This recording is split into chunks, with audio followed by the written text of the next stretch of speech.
There's a concentrated effort to stop it. They'll do anything to stop us, especially now.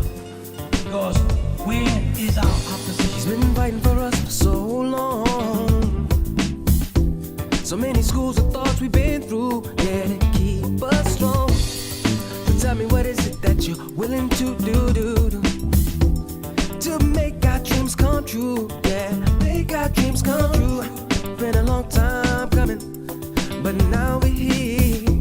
So won't you stand up and show no fear? For the master, master teacher. Freedom for the master, master teacher. Freedom for the master, master teacher. Freedom for the master, master teacher. 'Cause he's a man of the hour. They kidnapped him for building Tamarack. He put his life on the line for us all. And for the truth, the lies must fade away. Fade away.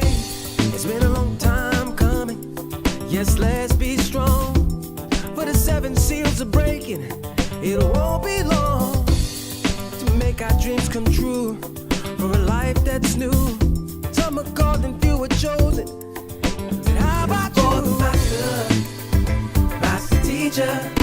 Freedom for the master, master teacher. Freedom for the master, master teacher. Freedom for the master, master teacher.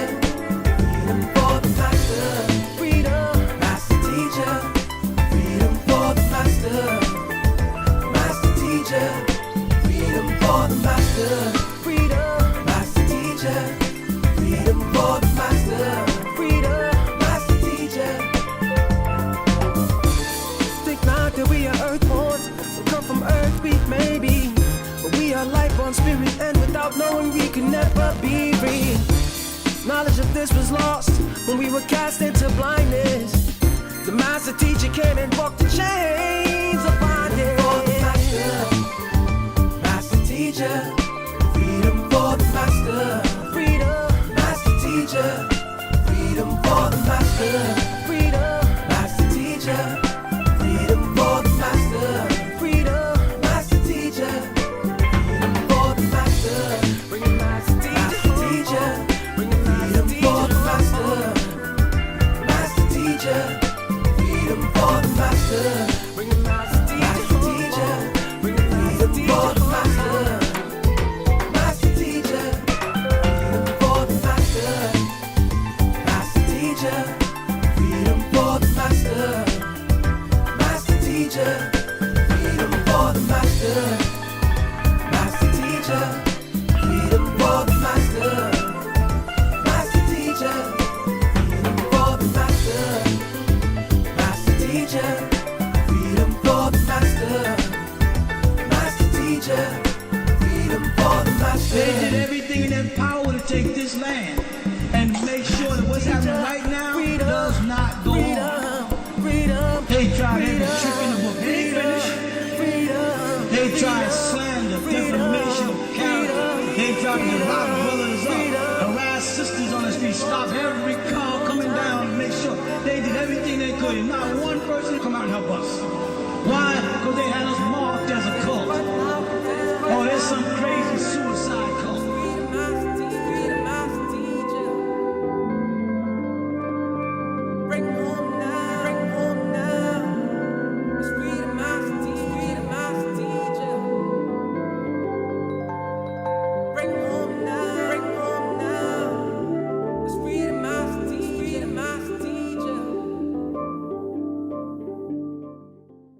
There's a concentrated effort to stop it.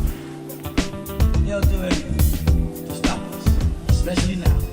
Because where is our opposition? He's been fighting for us for so long.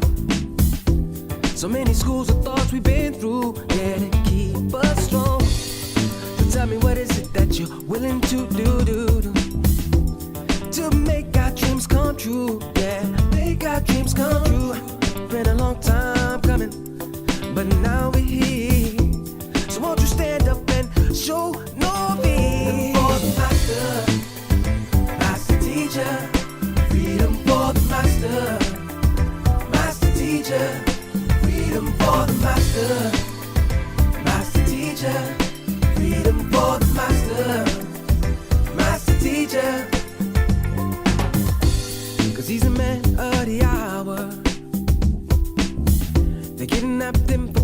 tamare. He put his life on the line for us all, and for the truth the lies must fade away. Fade away. It's been a long time coming. Yes, let's be strong. For the 7 seals are breaking. It won't be long to make our dreams come true. For a life that's new. Some are called and few are chosen. And how about you? For the master, master teacher. Freedom for the master, master teacher. Freedom for the master, master teacher. Freedom for the master, master teacher. Freedom for the master, freedom, master teacher. Freedom for the master, master teacher. Freedom for the master, freedom, master teacher. Freedom for the master, freedom, master teacher. Think not that we are earthborn, we come from earth, we may be, but we are life on spirit, and without knowing we can never be free. Knowledge of this was lost when we were cast into blindness. The master teacher came and broke the chains of bondage. For the master, master teacher. Freedom for the master, freedom, master teacher. Freedom for the master, freedom, master teacher. Freedom for the master, freedom, master teacher. Freedom for the master, bring it master teacher. Bring it freedom for the master, master teacher. Freedom for the master, bring it master teacher. Bring it freedom for the master, master teacher. Freedom for the master, master teacher. Freedom for the master, master teacher. Freedom for the master, master teacher. Freedom for the master, master teacher. Freedom for the master, master teacher. Freedom for the master, master teacher. Freedom for the master. They did everything in their power to take this land and make sure that what's happening right now does not go on. Freedom, They tried every trick in the book. They ain't finished. freedom. They tried slander, defamation of character. They tried to lock brothers up, harass sisters on the street, stop every car coming down to make sure they did everything they could. And not one person come out and help us. Why? Because they had us marked as a cult. Oh, there's some crazy suicide cult.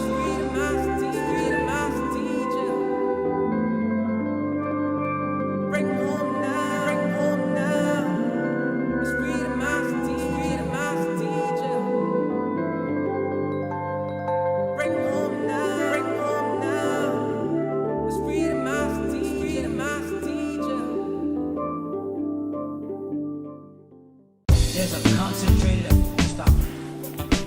They'll do anything to stop us, especially now. Because where is our He's opposition? been fighting for us for so long. So many schools of thoughts we've been through, yeah, to keep us strong. So tell me, what is it that you're willing to do to make our dreams come true? Yeah, make our dreams come true. Been a long time coming, but now we're here. So won't you stand up and show no fear? For the master, master teacher. Freedom for the master, master teacher. Freedom for the master, master teacher. Freedom for the master, master teacher. 'Cause he's a man of the hour. They kidnapped him for building tamare.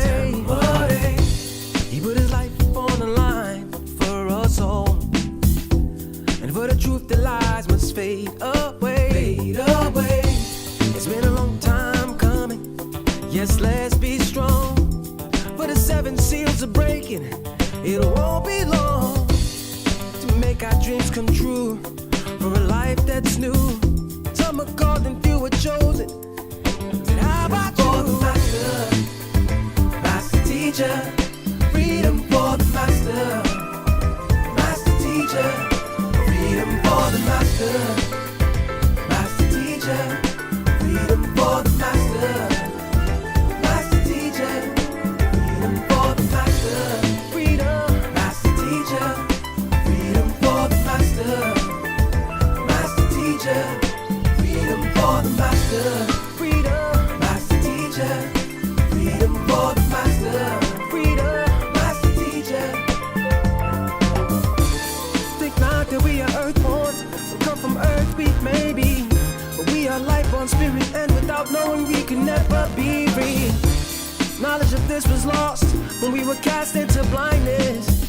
The master teacher came and broke the chains of bondage. Master teacher, freedom for the master. Freedom. Master teacher, freedom for the master. Freedom. Master teacher, freedom for the master. Freedom. Master teacher, freedom for the master. Bring it, master teacher. Bring it, freedom for the master. Master teacher, freedom for the master. Bring it, master teacher. Bring it, freedom for the master. Master teacher, freedom for the master. Master teacher, freedom for the master. Master teacher, freedom for the master. Master teacher, freedom for the master. Master teacher, freedom for the master. Master teacher, freedom for the master. Master teacher, freedom for the master. They did everything in their power to take this land and make sure that what's happening right now does not go on. Freedom. They tried every trick in the book. They ain't finished. They tried slander, defamation of character. They tried to lock brothers up, harass sisters on the street, stop every car coming down, make sure they did everything they could. And not one person come out and help us. Why? Because they had us marked as a cult. Oh, there's some crazy suicide cult.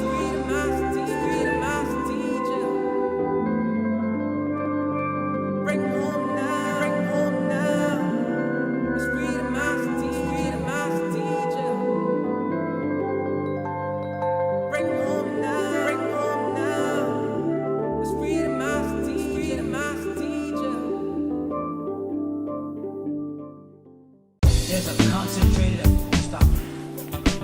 They'll do anything to stop us, especially now. Because where is our He's opposition? been fighting for us for so long. So many schools of thoughts we've been through, yeah, to keep us strong. So tell me, what is it that you're willing to do to make our dreams come true? Yeah, make our dreams come true. Been a long time coming, but now we're here. So won't you stand up and show no fear? For the master, master teacher, freedom for the master. Master teacher, freedom for the master. Master teacher, freedom for the master. Master teacher, 'cause he's a man of the hour. They kidnapped him for building Tamarae. He put his life on the line for us all, and for the truth that lies must fade away. It's been a long time coming. Yes, let's be strong. For the 7 seals are breaking, it won't be long to make our dreams come true. For a life that's new, some are called and few are chosen. How about you? For the master, master teacher, freedom for the master. Master teacher, freedom for the master. Master teacher, freedom for the master. Master teacher, freedom for the master. Freedom. Master teacher, freedom for the master. Master teacher, freedom for the master. Freedom. Master teacher, freedom for the master. Freedom. Master teacher. Think not that we are earthborn, we come from earth. knowing we could never be free. Knowledge of this was lost when we were cast into blindness. The master teacher came and broke the chains of bondage. For the master, master teacher, freedom for the master. Freedom, master teacher, freedom for the master. Freedom, master teacher, freedom for the master. Freedom, master teacher, freedom for the master. Bring it, master teacher, bring it, freedom for the master. Master teacher, freedom for the master. Bring it, master teacher, bring it, freedom for the master. Master teacher, freedom for the master. Master teacher, freedom for the master. Master teacher, freedom for the master.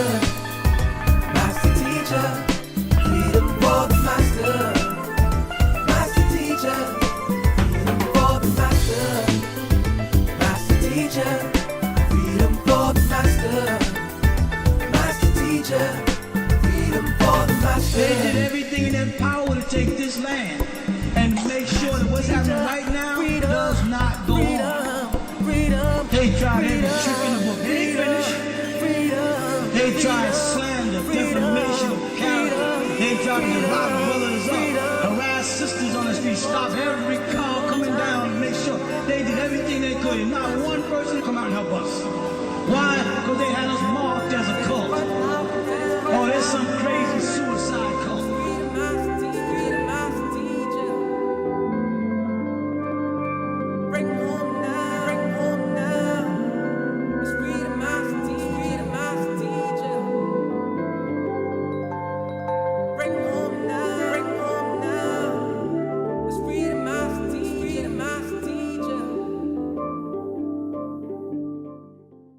There's a concentrated stop. They'll do anything to stop us, especially now. Because where is our opposition? He's been fighting for us for so long.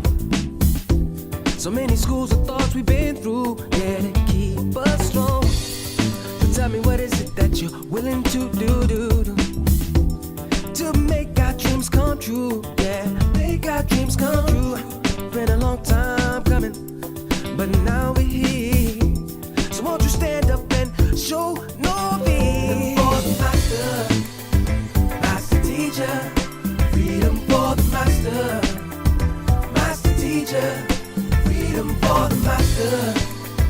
Master teacher, freedom for the master. Master teacher, 'cause he's a man of the hour. They kidnapped him for building Tamare. He put his life on the line for us all. And for the truth that lies must fade away. Fade away. It's been a long time coming.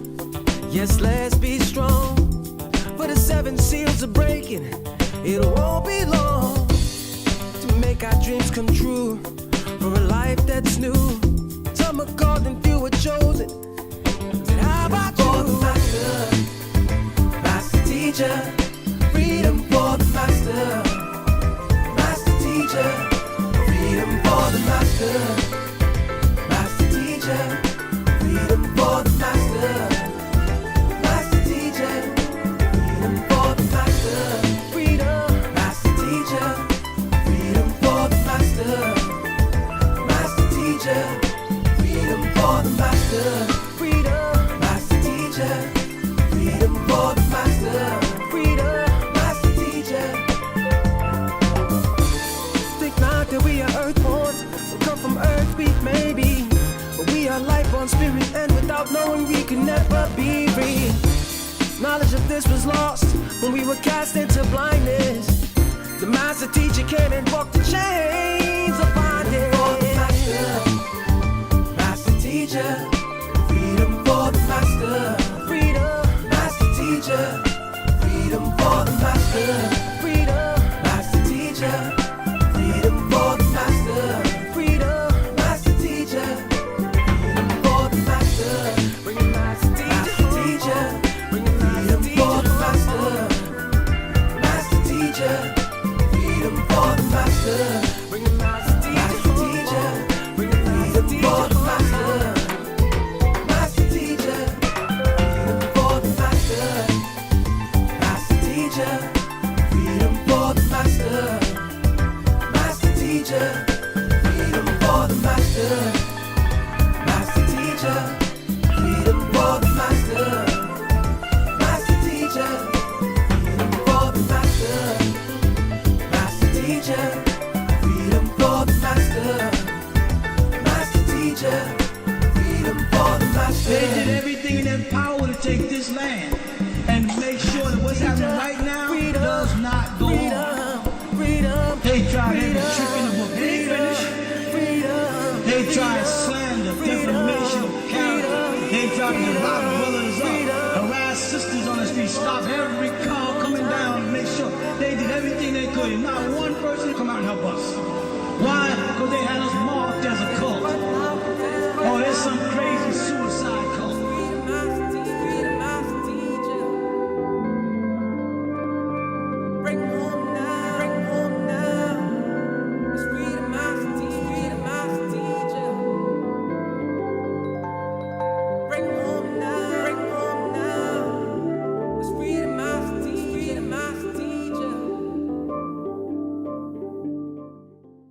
There's a concentrated effort to stop it. They'll do anything to stop us, especially now. Because where is our opposition? He's been fighting for us for so long. So many schools of thoughts we've been through, yeah, to keep us strong. So tell me, what is it that you're willing to do to make our dreams come true? Yeah, make our dreams come true. Been a long time coming, but now we're here. So won't you stand up and show no fear? For the master, master teacher. Freedom for the master, master teacher. Freedom for the master, master teacher. Freedom for the master, master teacher. 'Cause he's a man of the hour. They kidnapped him for building Tamarae. He put his life on the line for us all. And for the truth that lies must fade away. Fade away. It's been a long time coming. Yes, let's be strong. For the 7 seals are breaking. It won't be long to make our dreams come true. For a life that's new. Some are called and few are chosen. How about for the master, master teacher. Freedom for the master, master teacher. Freedom for the master, master teacher. Freedom for the master, master teacher. Freedom for the master, freedom, master teacher. Freedom for the master, master teacher. Freedom for the master. Freedom for the master, freedom, master teacher. Think not that we are earthborn, we come from earth, we may be, but we are life on spirit, and without knowing we can never be free. Knowledge of this was lost when we were cast into blindness. The master teacher came and broke the chains of bondage. For the master, master teacher. Freedom for the master. Freedom for the master, freedom, master teacher. Freedom for the master, freedom, master teacher. Freedom for the master, bring it master teacher.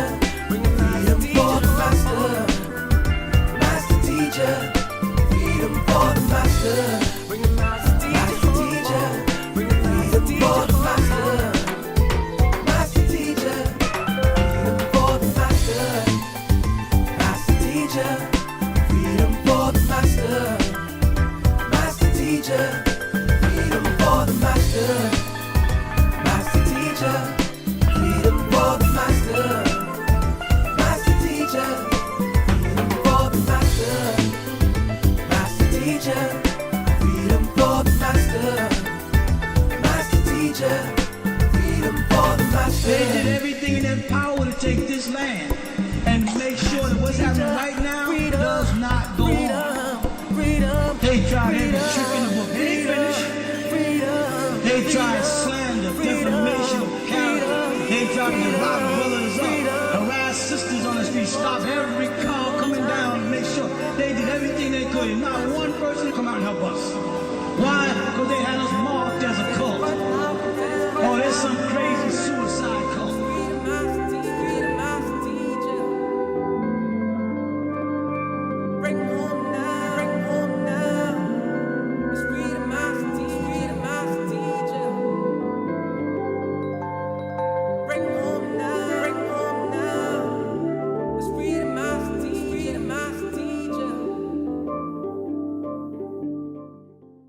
There's a concentrated effort to stop it.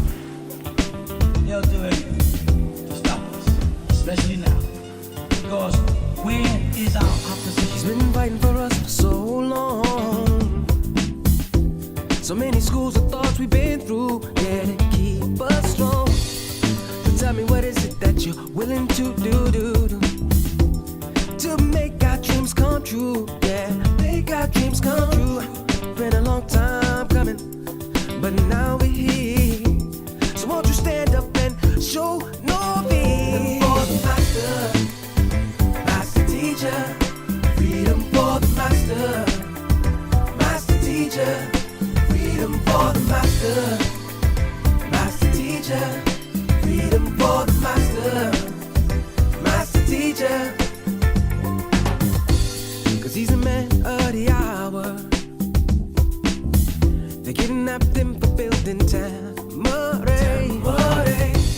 He put his life on the line for us all.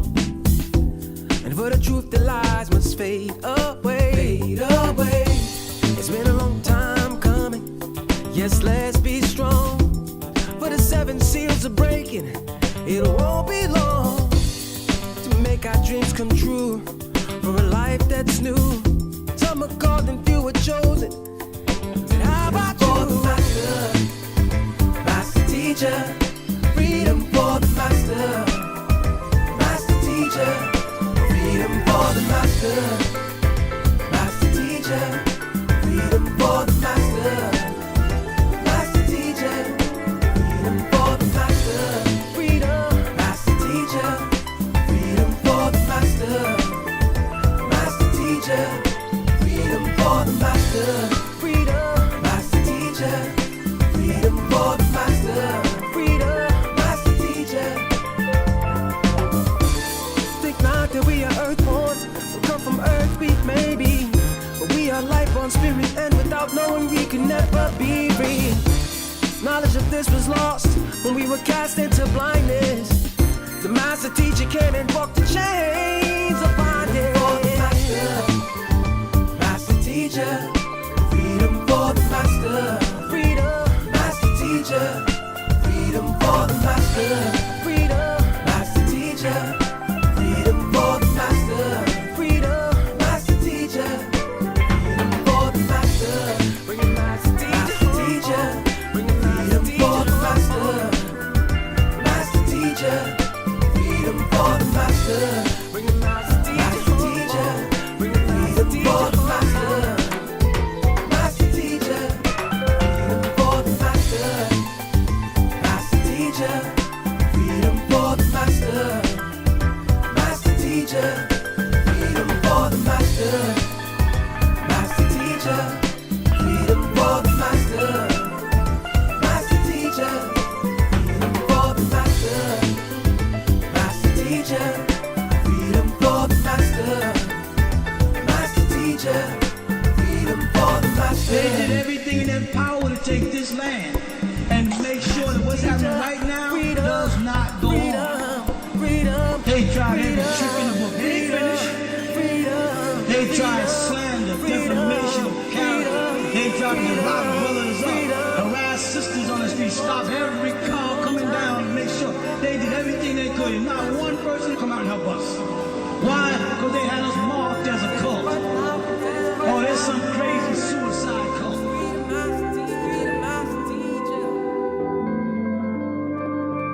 Bring home now.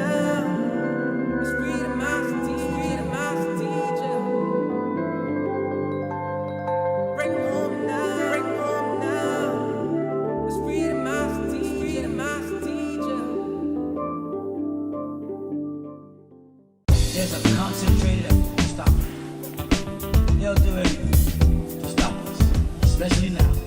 Because when is our opposition? He's been fighting for us for so long. So many schools of thoughts we've been through, yeah, to keep us strong. So tell me, what is it that you're willing to do to make our dreams come true? Yeah, make our dreams come true. Been a long time coming, but now we're here. So won't you stand up and show no fear? For the master, master teacher. Freedom for the master, master teacher. Freedom for the master, master teacher. Freedom for the master, master teacher. 'Cause he's the man of the hour. They kidnapped him for building town. Rahubat, Rahubat Moyasar, Rahubat.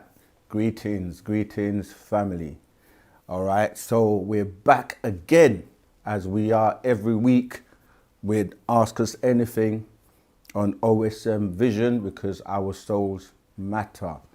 And just to get me started, let me just juice up, because sometimes, you've been talking for a long time, and Miss Iris Moss, this is what you need. I have the same exact reaction every time because it's just that good. Unfortunately, you can only get it in the store here in the shop. So if you'd like some, come down and get some, all right? Let's see who's online.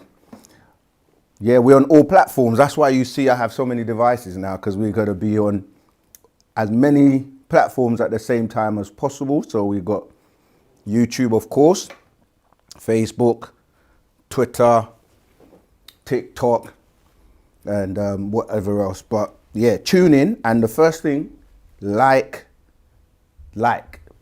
the like button, just to make sure that you're doing your bit, your part to help us spread Wu-Sabat out to the world. Of course, you always see the picture of the master teacher around or behind or somewhere when we teach, because he is the reason why we're doing this.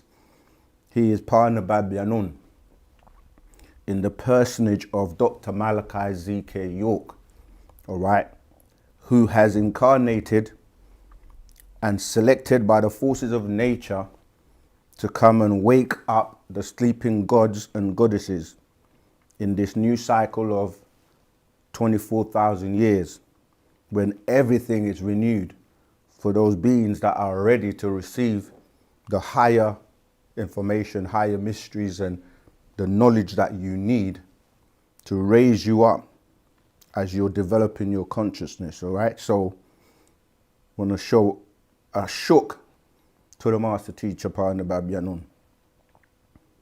Okay, let's see who's online. Remember, you should become a channel member, because that's how you get the latest content first. You hit that notification bell, you get alerted when we drop new content. You should, of course, like our videos, share, and make sure that you comment. We want to know what you're thinking. If you have any questions or any comments on the content that you're hearing, so make sure you comment on every video. We do read them and go through them, so make sure that you comment as well. Okay, so who's online? Lamont F has already got a question. Grace and Jockey, free Dr. Malachi Z. York, 100%, 1,000%, a gazillion percent. We've got to get the master teacher free. Dr. York needs to come home now. We got Sway watching from Ghana. Rahubat, greetings, welcome.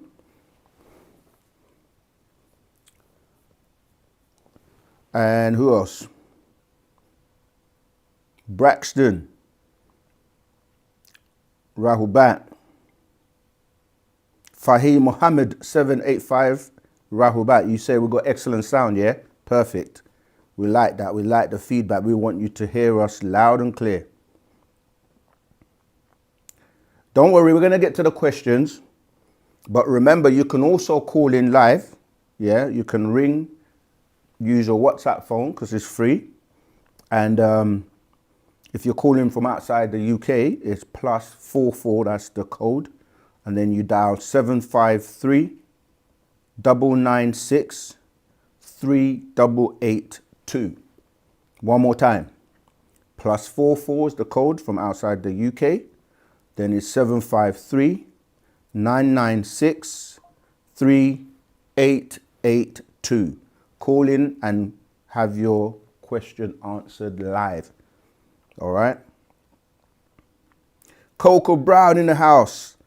Always good to have our regular people that are studious and studying. And yeah, because it's about staying the course.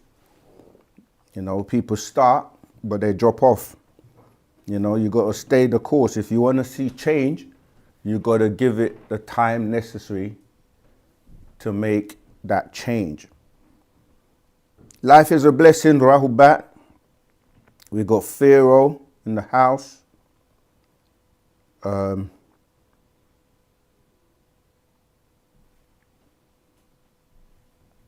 Yeah, we got Pharaoh in the house, Rahubat.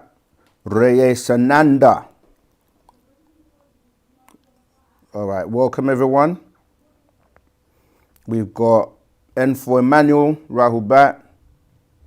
Tori Edwards, Rahubat. Yeah, man, this is that time, innit? The festive period. Everyone's getting ready. There's a hustle and bustle out there. A lot of energy being put into people trying to, you know, buy what they need so that they can feast on this, what they call the Christmas. You already know we did the video on Christmas last year, so if you haven't watched that, go and watch that. But yeah, it's funny when you see how, you know, this time of the year, how people kind of behave and react. I guess there's some positives and there are negatives to it as well, like everything else. For some people, this is one of the best times of the year because they get to, you know, we celebrate what we call Children's Day to counteract the negativity of, you know, what they're calling Christmas, the masses of Christ Mass. So yeah, it's a positive thing for some people because they can get together, they get a break from the plantation, as we like to call it, and they get to meet with family, spend some good quality time, eat some food and whatever. But then you have the other side where it's like, it can be a very lonely time for some people who don't have people that are going to be around them or give them, you know, stuff, and they just feel a little bit isolated. This is where, you know, people should do some good deeds instead of just being selfish and it's all about, you know, gluttony and just overeating and just like pretending. There's a lot of fakeness as well, you know. So, you know, you have to remember when it comes to the whole greed thing, it's like, do things in moderation, innit? Like, you hear the term, you are what you eat. And then you have some people that have a service that call just eat. Like, just eat. They don't tell you what to eat, why to eat, just eat.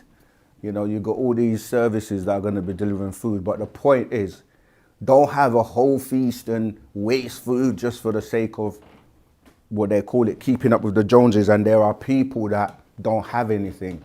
You know, this is where the ashuk comes in. Do you go out and feed the homeless? You know, do you give, do charitable works? You know, so you can always counteract the negativity with positivity. All right, so go and watch our Christmas video from, I think we did it last year, if you haven't seen that, and we break it down for you. I know some people will do what they call Kwanzaa and celebrate other things, but we call it Children's Day because it's really about the children.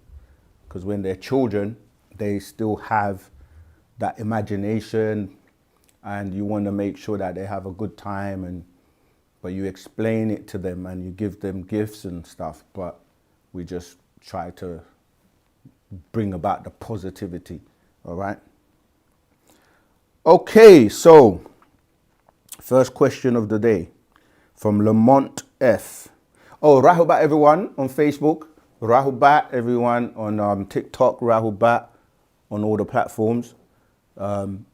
I'm looking at mainly the YouTube. I am looking at all the platforms in case you have any question and you're on another platform, but I'm sure my brother on the control towers will alert me to any questions on other platforms if I miss them, all right? So yeah, the first question is from Lamont F, E3B. Is being asleep sort of the same as being placed in 9 ether overstanding? All right, let's explain 9 ether a little bit, because people tend to think that, like you say, being asleep is being placed in 9. 9 ether is the combination of all conscious and conscience gases. When we say gas, we're looking at the finer, you see, like when you look at the periodic table, it might have like the noble gases. Gases permeate everything, right? So we're dealing with, when we say 9 ether, we're saying the combination of everything. And it's even beyond things, because the English can be the obstacle when you're trying to explain things. So when we say everything, a thing is something that is quantifiable, has been defined for you to know that that's a thing. And things can be very, very minute or very tiny or very small, to the point where you can't even see them with the naked eye. Hence the periodic table, when they were trying to quantify the smallest thing, they was at a time when they didn't know that there were things that were smaller than what they were calling the smallest things, being the hydrogen or the atom. Like, they were like, that's number one. There's nothing else beyond that. And then coming this way, you know, they started to put onto this table the more things they found. But they were like, okay, H1, hydrogen, H2, helium, you know, and on. C3 is carbon, O8 is oxygen, you know, nitrogen, etc., etc. So those lighter ones, as you compound them, so one compounds with 2 and then with 3, and then you start to build blocks, and you come down in vibration from those higher, smaller elements to the most dense things on the planet, like things that are heavy, like metals, and you know what I'm saying? So when we say ether, if we started to go to the other side, where they later on discovered that, oh, if we actually subdivide the atom, it breaks up into something smaller. And then they tried again and kept trying to break it up into something smaller, but it's like it never ends. So they started to go, okay, quarks, zeeties or zeelies, biaps, you see what I mean? They had to start giving them names, and they discovered that there are elements called ether. So the ether composes everything, yeah? All conscious, conscience gases, conscious and unconscious, everything together. So when you say, is being asleep sort of the same as being placed in 9 ether, you're already in ether, but there are different levels of ether. Now, if you said, because you may have a soul, you can then travel to higher levels of ether, yes, but really sleep is the sister to what people call death, right? What do we mean by that? The master teacher explained to us that when people go to sleep and they're having what they consider dreams, yeah? If you never woke up from your sleep, you wouldn't know because it's the same as dying. So when you wake up, then you're like, oh, I'm still here. But if you didn't, only the people that are left watching you or seeing that you're no longer animated or no longer moving are going to go try and shake you or whatever and say, oh, you know, he or she has gone. Yeah, so being asleep, if you have a high spiritual being and if you have a soul, you can travel to higher level of ethers or different realms and experience that. And if you know what you're doing, and we don't advocate for people who don't know what they're doing, excuse me, to focus on this whole like astral projection and people trying to tell you what to do, because you can actually leave your body and don't come back, or you leave the door, the gate open, and somebody else can take your vessel, or some other entity can take on your body and then utilize it for themselves. So if you don't know what you're doing, these practices of trying to, you know, go to different realms and dimensions and experience things can be dangerous. So yeah, I hope that answers your question. But you're connected to the ethers. Like there are ethers on lower levels, there are ethers on higher levels, and it's in cycles. Yeah, so we explained that we only use the number 9 because it's the highest number, because you go from, say, positive numbers anyway, you go from 0 and you go 1, 2, 3, 4, 5, 6, 7, 8, 9. And after that, you're just using those numbers again for a new cycle. So then 10, 11, 12, 13, 14, 15, 16, 17, and you're going to get to 19. And then it'll be another cycle going up. You could equally go the other way, where you're going to go from the 0, go -1, -2, -3, -4, -5, -6, etc., going the other way. And it's a cycle going downwards. So you kind of have this ascending levels of ether, and you've got descending levels of ether.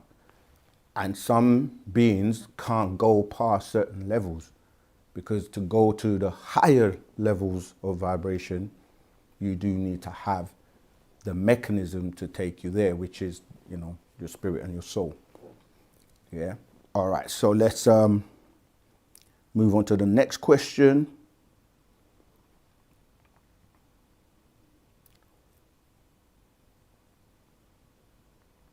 Oh yeah. For all of you saying Freedom for the Master Teacher and listening to the soundtrack, we have the link in the chat for you to support the track, because we want that sound, we want that message to ring worldwide. Freedom for the Master Teacher.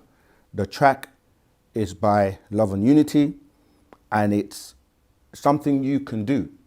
I mentioned the whole kind of like festive season that we're in, the Christmas and so forth. This is a good gift. You can buy it for someone or buy it for yourself. It's less than $2. I think it's like $1.50 or something. So that's one way you could help. And all the proceeds are going to go towards the Freedom for the Master Teacher. So if nothing else, you know, that's a very simple and small gesture of goodwill, a free will offering that you can do and get something as well. You're getting that beautifully produced track. I mean, we've been playing it for so long, I'm sure some of you know the words by now. And, you know, good music is good music. It never dies. I've heard that so many times and I never get tired of it. So, yeah, you can support us.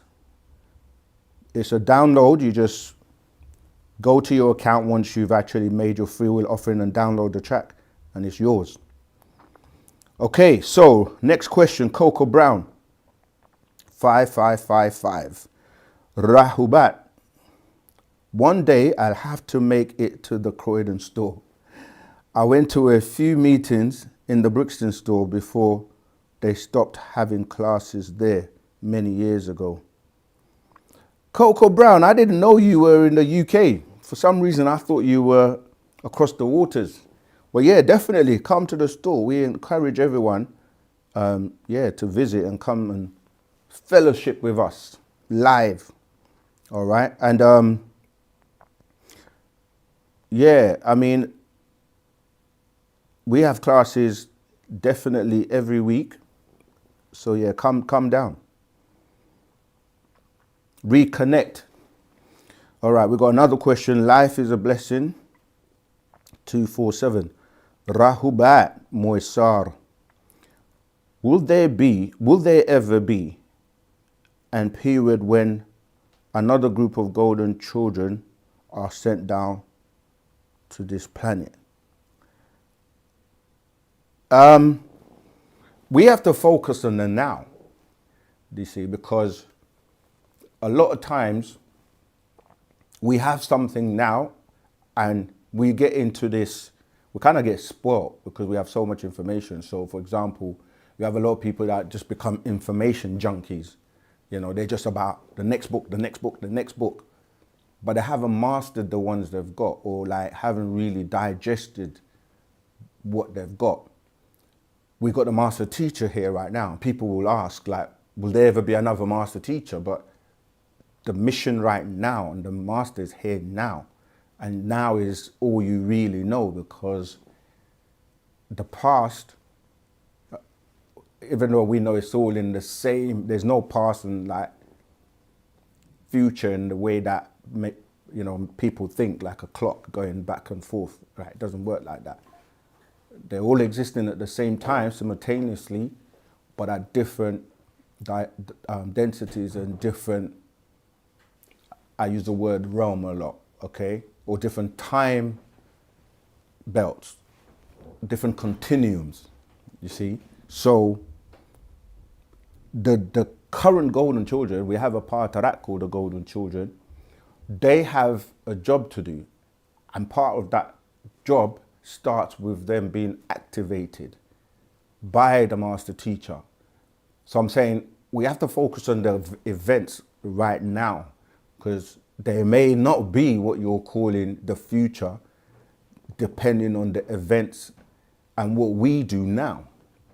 So we judge ourselves every single day by the decisions that we make. And it's not just on an individual basis. Yes, you're making the decisions every day individually, but we're also collectively making a decision that affects the fate of this planet. And that's why we as Nuwapians, Sabians, or anyone that is about consciousness and dealing with doing the right thing and being on the agreeable side, we are keeping this planet going, because if we didn't exist, it will be total chaos by the disagreeable beings that don't want to leave here, that want to remain here, and they like to cause chaos and havoc and, the enslavement of people's minds and so forth. They feed off of that type of negative energy, and they have an agenda because they actually subsist. They live off of that energy. So those of us who want to elevate and raise our consciousness to be like the beings on the higher vibrations, because of us doing that collectively, it has an effect on the planet. This is referred to as entropy, yeah? Because you're dealing with, when you start to study things, nothing stands still. Everything is vibrating. Everything has a movement. Okay, it's oscillation, up, down, contraction and expansion. So the more force that is applied to, say, an object, like if I start shaking this, see, that's vibrating. So the more negativity on the planet, the more like the imbalance, you see. So the positive and what we would refer to as negative, these are just states that we can use to say you need the two in this, the polarity in this 3D dimension world to keep balance. So it's important that all those who are thinking positive thoughts, positive actions, and are trying to do the right thing, changing their being. Because you also are dual, right? You have an aura, cheer you up, lift up your spirits. You yourself, all you have to do is go, like when you're going through that depression or something negative and you're feeling low. That's why, we mention how words are so important. You get up or you say to someone hello or hello and bring the vibration down, like without even realizing you're doing it. And so what we're saying is, when you're ever feeling those negative emotions, you can go and do something positive. Even like music has an impact on this, because you got music that is dedicated to when you're feeling low. Like someone is going through something and they play all the sad songs and then you're like, nah, come off that. Let's play some upbeat music, lively music, something that's going to make you feel good. So you can always, the minute you start to feel that way, do the opposite to that. Go out and exercise instead of just sitting at home and then like, oh, I can't be bothered to do this. Or be around other people who are, going to give you that positivity, that positive energy. That's where you get all these motivational speakers and people that can really, get you to think, yeah, I can do better. I can do this. So this is a good time of the year, because even though we are not, like, we have our culture, our own calendar, our own way of life, but we're still in the Western Hemisphere. We're still dispersed. We're still under certain jurisdictions, but we utilize like, okay, New Year's coming. Yes, a new year for the Gregorian calendar. We have our year, June the 26th, in the summer, right? So what I'm saying is you can use that as a goal to go, do you know what? I'm going to change. I'm going to give up this. I'm going to stop. I'm going to exercise more. I'm going to stop eating this crap. I'm going to be more positive. I'm going to start a business. I'm going to do something positive. I'm going to start subscribing to OSM Vision. I'm going to watch all the videos. I'm going to join the Telegram group, go through all the chat so I can gain as much of the knowledge these brothers have been sharing. You can use it as a marker to say a new beginning, a new cycle. You see, so we don't look at any situation we find ourselves as down and out or negative. What we do is utilize it, and we use our way of life, Wu-Sabat, to counteract it. You follow? All right, so yeah, there's no way that it says there will be another period with another group of golden children. We got to focus on the here and now. All right? That's for you. Life is a blessing 247. Okay. Life is a blessing also says, is it okay for us to own pets or even have been living with animals in our homes? Let me see if I can find... the answer is, it depends.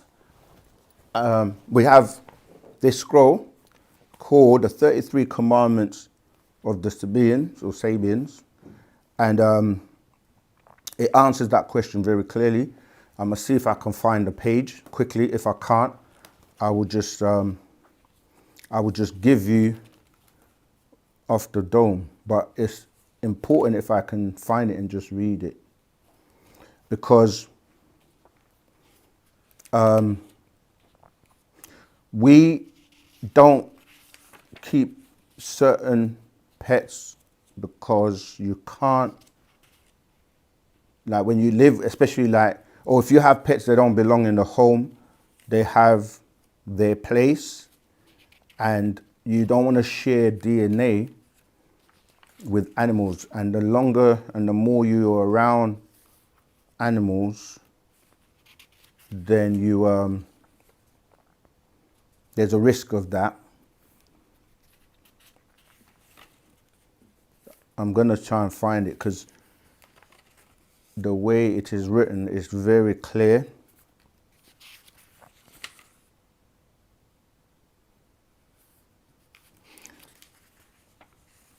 I mean, while I'm looking for it, what I would say as well is you have to also look at the reasons why, because there's some people that, for example, can't see and they need a guide dog to help them around.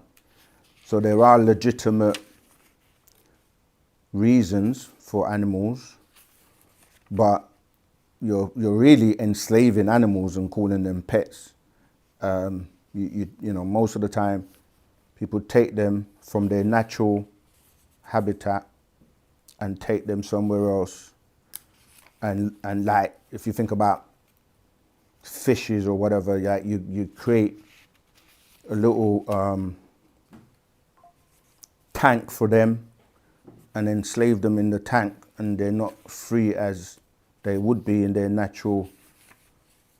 Or some people would take, you know, breed certain dogs with certain mixtures, and then when they turn on them, I just saw they turn on them because their nature is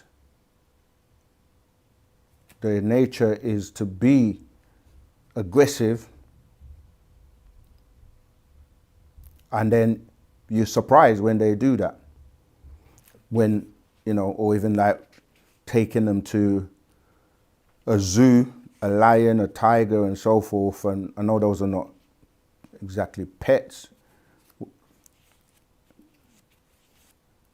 How comes anytime I want to find something,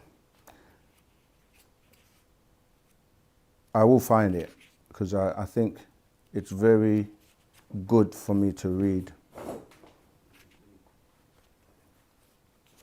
You want to find it? No, just the first. You want them? Oh yeah, because that one as well. We're live, so you know we can take our time. We'll get through all the questions. I think I've even passed it, but I want to just make sure. All right, let me see. I'll go back to the.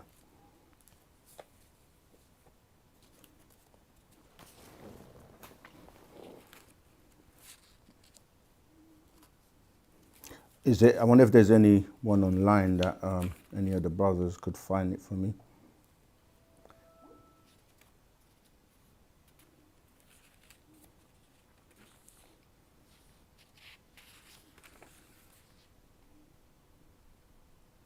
Okay. All right, here we go. I found it. So this is on page 16, which is slate 9, yeah?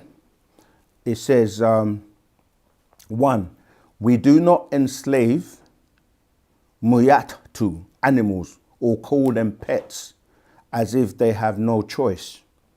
2, especially not wu-nuwapu porcines, wu-nuwapu simians, wu-nuwapu apes, or wu-nuwapu monkeys.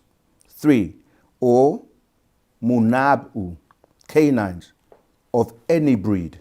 4, or Wu-Sabat reptiles, lizards of any kind. 5, unlike the Adamites, who are genetically related to them, we have no need to rule or enslave mubrayat creatures and call them my pet, even rename them. 7, you can't have muhayat animal smells in your makhlun home, where you have your mithkar altar to your muslafu ancestors. 8, you can't pray in a place where muhayatu animals dwell or visit. 9, never let a muhayatu animal's saliva enter your khatat body. 10, living with animals will make your sense of smell change. 11, or become defected. You can't recognize orders, how you say that word? orders readily. 12. As you become used to the scent. 13. Muklabhu, dogs, are muzabu, wolves, carnivorous. Mudbabu, beast, not pest, not pets. 14. Saliva exchange affects your DNA. Don't kiss moyatu, animals. 15. People live on the streets and have no bora, food, while you feed pets. 16. Do not be cruel to human beings. 17. Do not be cruel to moyatu, animals. 18. Mukmanu, human beings are also moyatu, animals. And that's where it stops. Sawab kawun sawab, truth is truth. So that answered that question on animals.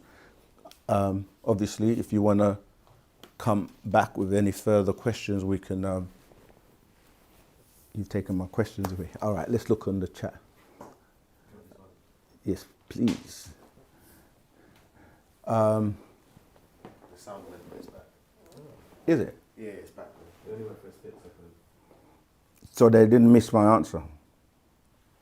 I don't know. Well, if you didn't hear me, because apparently we lost the sound for just a slight moment, let me know. We can. I can go over it again. All right. So that was for you. Life is a blessing. So you have to decide for yourself, but that's the commandments for us, Musbatu. All right. Grace Njoki 8123. Rahubat Moisa. Saken, do you forgot threads? Social media.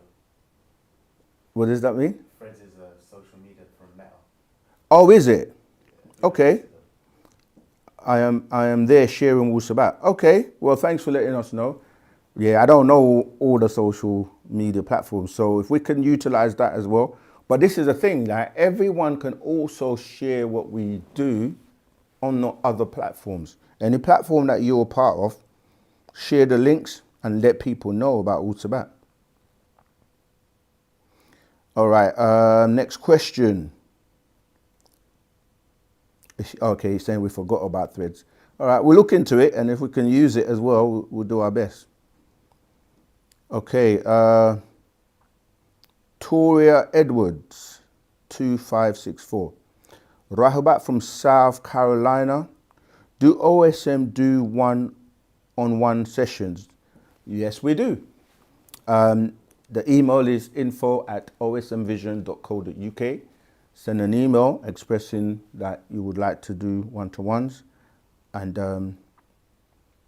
we will hook that up. Yeah, that video that we did for Christmas, for those just joining in.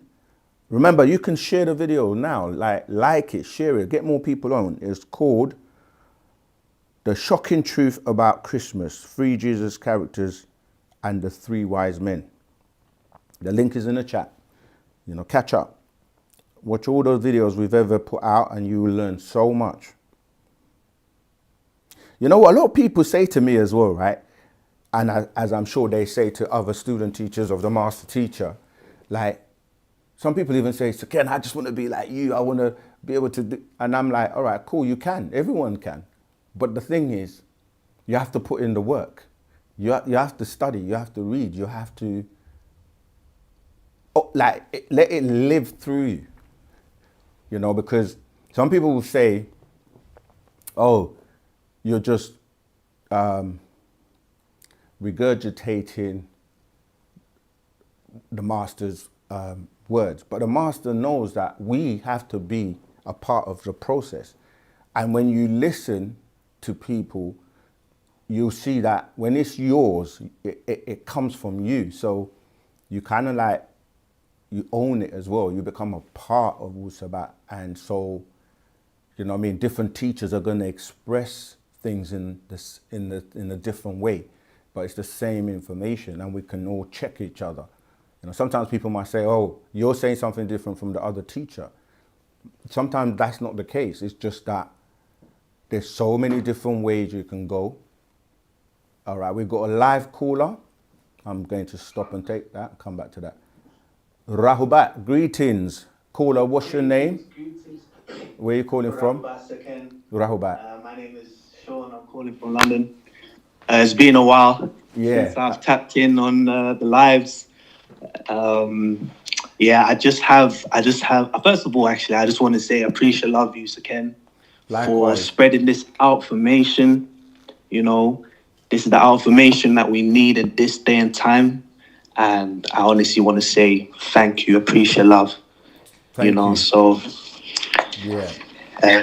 Appreciate, love you too. So thank you, and we're just doing our job as the master students.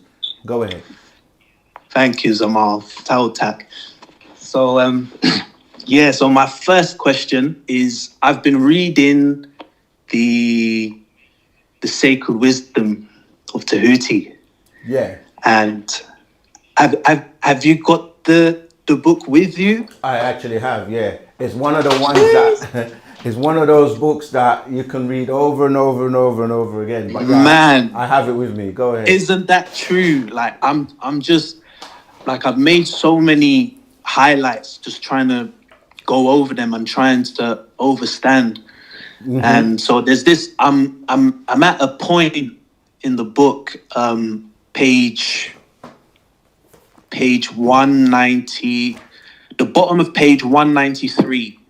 Okay, I'm just gonna. So from page 193 to 194. Yeah, I'm there. I'm with you. Yeah. Okay. So should I read? Yeah, sure. Yeah, okay. So it says from the bottom of page 193. So it says the master teacher is saying. So he's talking about so just so that the people understand, he's talking about the doctrine of cause and effect. Yeah. So he's elaborating on causation. So all right, let me start. So he says, but on higher and on lower, the law is always in operation.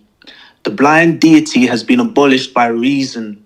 We are able to see now with eyes made clear by right knowledge that everything is governed by universal law. Mm-hmm. That the infinite number of laws are but manifestations of the one great law, the law which is the all. It is true indeed that not a sparrow drops unnoticed by the mind the all, that even the 9 ether woolly hairs on our head are numbered as the Bible and Quran, and they both have birth dates. So I'll stop there. Yeah. So I was just trying to understand that bit there where he's speaking about the 9 ether woolly hairs on our head are numbered as the Bible and Quran. Yeah. Right. I didn't quite understand that part. Great. It's an excellent question. And I love when people are actually studying and reading the scroll and the questions are coming from the scroll. Because sometimes it's so easy for people to just kind of like freestyle and just come off their mind. But that is a great question, and let me answer it for you. Thank you, sir. Right. So and takatirafu. So everything you see around you, as I was explaining before, from the minute thing to the things that are considered unseen to the naked eye, to come into the physical world, and everything you see, as well as the planet itself, and the solar system and the galaxy and the universes and the multiverses and the omniverse, they're all done by design. Yeah? Got you. Let me explain. Like, and this is, it mentions the all there. And we speak about, there's a part of that called the all expanding. And the reason I'm saying that it's all by design, meaning that when we say the all expanding, there was a question that was asked. What is the all expanding to? The simple answer is that the all is expanding to itself.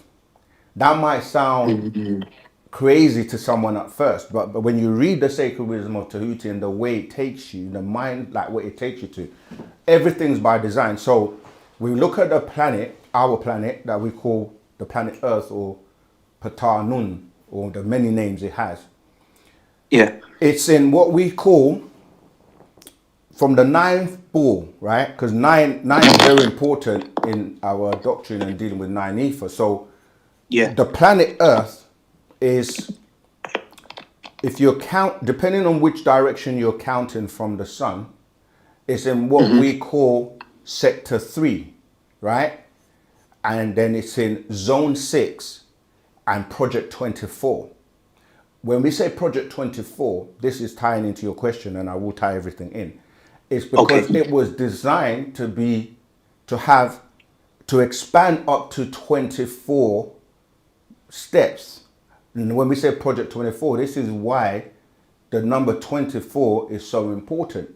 And the next question that normally comes up from that is, why do you have 24 to 24,000 times in terms of the amount of cycles you have to elevate and complete, you know, your time here before you go back to being in the higher realms of the ether? Even though people say 24, it's really 1, because everything that this planet is based on is 24. Why do I say it's only really 1? In the sense that when you look at, I'll show you how 24 becomes 1. Okay. When you say 24 hours in the day, you see that 24 hours become 1 day. So that's the 1, right? So the planet Earth is in, as I said, project 24, which means it's 24,000 miles in terms of its circumference. It was designed to grow to 24. And then the genome of the planet is 24,000, as well as the genome of the human body. We have 24,000 genomes, and we have 24 trillion cells. We use the 24-hour clock. Everything revolves around 24. And I'm saying that to say that everything is mathematics and has a design and a number that is counting, and everything has a nutation rate. So going back to the bit you read, and I remember reading in the Holy Tablets, and anyone who has really studied the Holy Tablets and read it properly, there's a section where, and this is how the master is able to show you that he's so advanced and so different from anyone else on the planet, because he is a visitor. In the Holy Tablets, he explains and gives you the number. There's a mosque, the Grand Mosque somewhere. I can't remember the name, but it's in the Holy Tablets. Okay. He literally says, let's say, like, you see like how we have a roof and you have tiles? Yeah, yeah. He tells you the amount of, I can't remember the exact word, but let's say tiles on the top of this roof. And like, there's no one else who will do that. So when you're saying the amount of, when it counts and says the 9 ether woolly hairs on our head are numbered, right? That's the level, like when we say numbers, we're talking about the sun heat genes, because we grew from the sun. This is what I'm saying about everything is mathematical. So yeah, every single hair is counted, and it's by supreme mathematics. That's why your hair grows out and curls into the number 9. You see? Okay. So yeah, when I said everything is by design, this is how the beings or the elders that designed everything, they actually know how things work. So when people are maybe say on the lower end of like the vibrations and stuff. So here it says like the Bible and the Quran, it says they're numbered as the Bible and the Quran. The numbers of the Bible and the Quran is a mathematical formula and sequence to it. This is why when every single word has a numerical value, and it's been broken down now where you're saying the Strong's number. Like if you want to learn about a word, because it tells you in the scriptures, like in the beginning was the word, when you started to deal with Yeah. when they started to. So even though people have tampered with the scriptures, they didn't know or don't know that there's a divine mathematical formula for every single word and for every verse. So the people or the beings who know this, they can look and see when a number is out of place. So in the Quran, again, they tell you that the numerical value or the number that's over the Quran is number 19, right? And Yanun, Right. the being that, Dr. Malachi Z. York was saying that being that has incarnated in him is the 19th elder. So when you're reading the Bible, like for example in Genesis, they've Yeah. taken the piece out and put it into Jeremiah.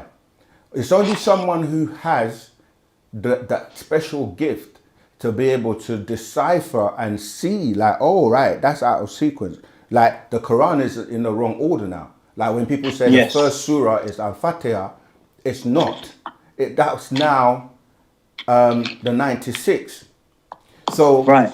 there's mathematics, and we refer to this as supreme mathematics over everything. So when we're talking about building, and you talk about masons, right? Because the Yes. Freemasons are builders. And when we say a builder, people just think about building as in building buildings and building bridges and building things on the physical world. But the real builders, they build from before the physical things you see.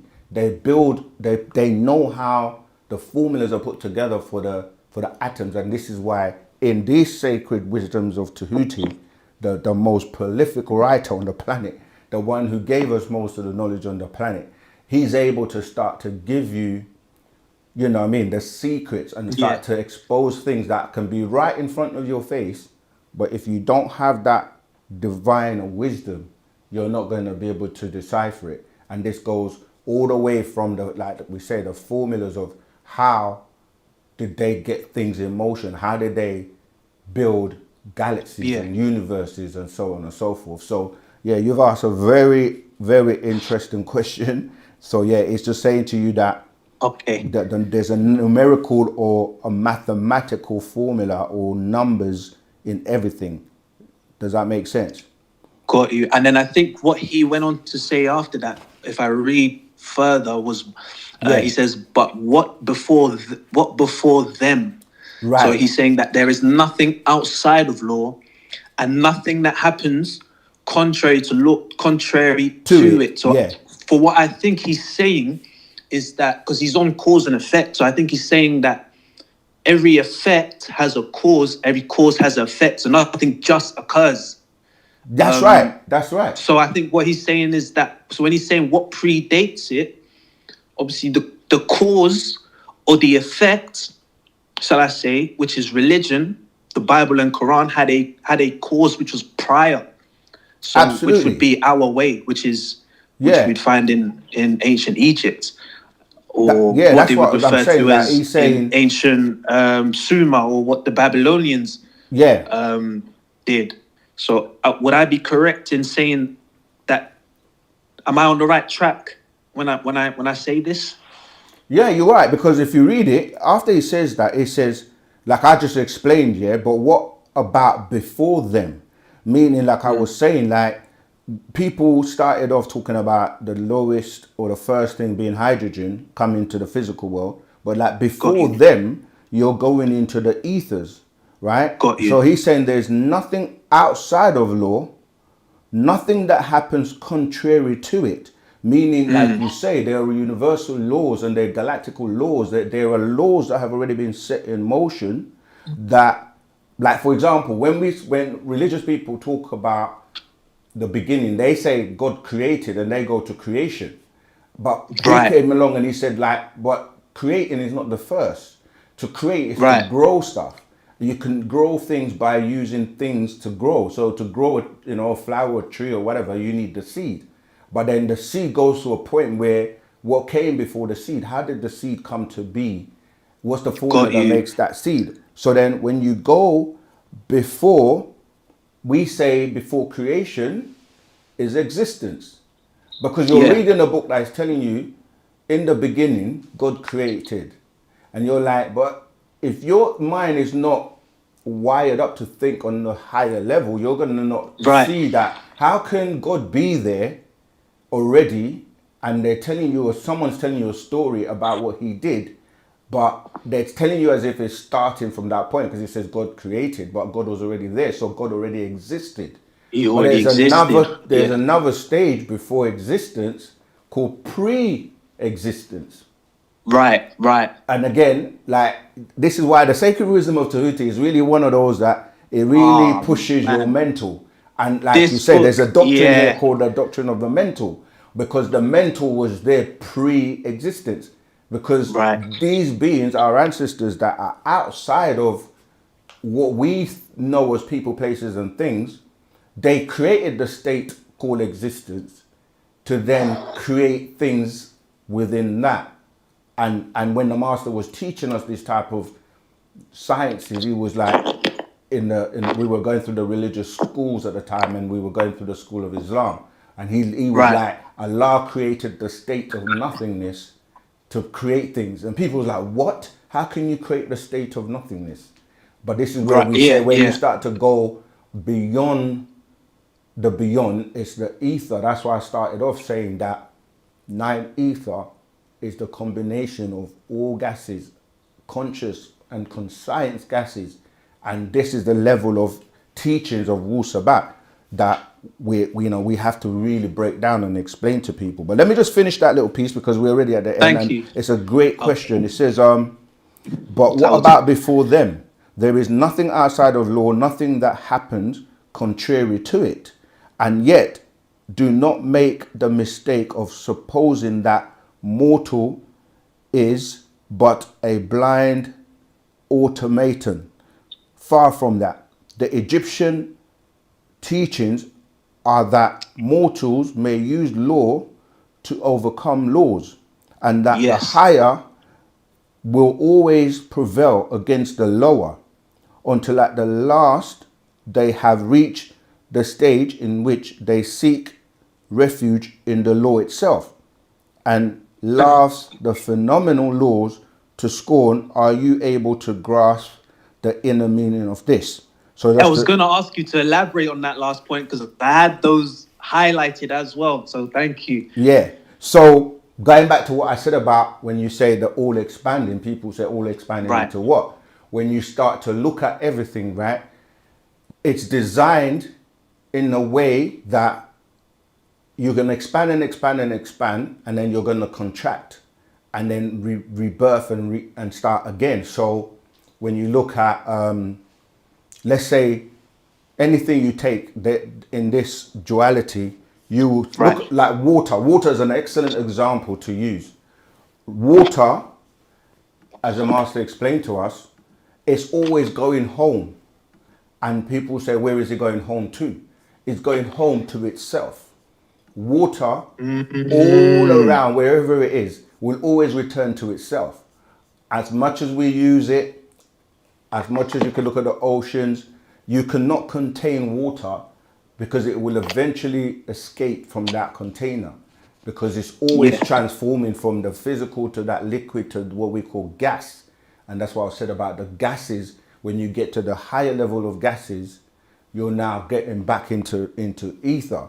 So when he's explaining here, he's literally saying to you that, everything goes back to itself. So when you take hot, for example, something can be hot, but it gets to a point where it becomes cold, you see? And then it can be so cold that it gets to a point where it becomes hot, because, it can actually, you get like what you call frostbites when it gets too cold, and it can literally, so when you start to really look at the higher sciences, this is why we're saying nine ether pushes your mind to think outside people, places, and things, because the three-dimensional world tries to trap you there. But because you have your mind, the mental, it can literally take you to the higher. And that's what it says here, that's why when you look at the beings on the planet, this relates to the pushing and pulling and the ascending and descending. Law of rhythm. Right, exactly. So the pulsation, the in and out of breathing, And Yeah. it's saying that beings on the lower level, they think that, you know, like I was saying, like they all make like laws and think that they can control you on the sense of man-made laws, but then there's a higher vibration or higher beings that can override those laws. So it goes back to the, you can't serve two masters. Are you going to serve, you know, biblically say God, or you're going to serve Caesar?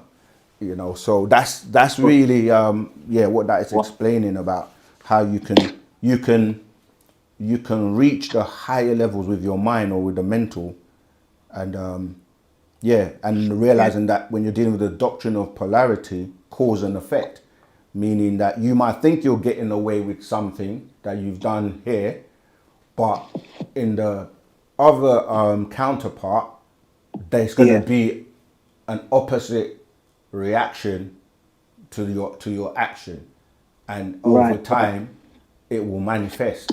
Even if it's not within you, it's going to manifest in your somewhere else, your offspring or the generations.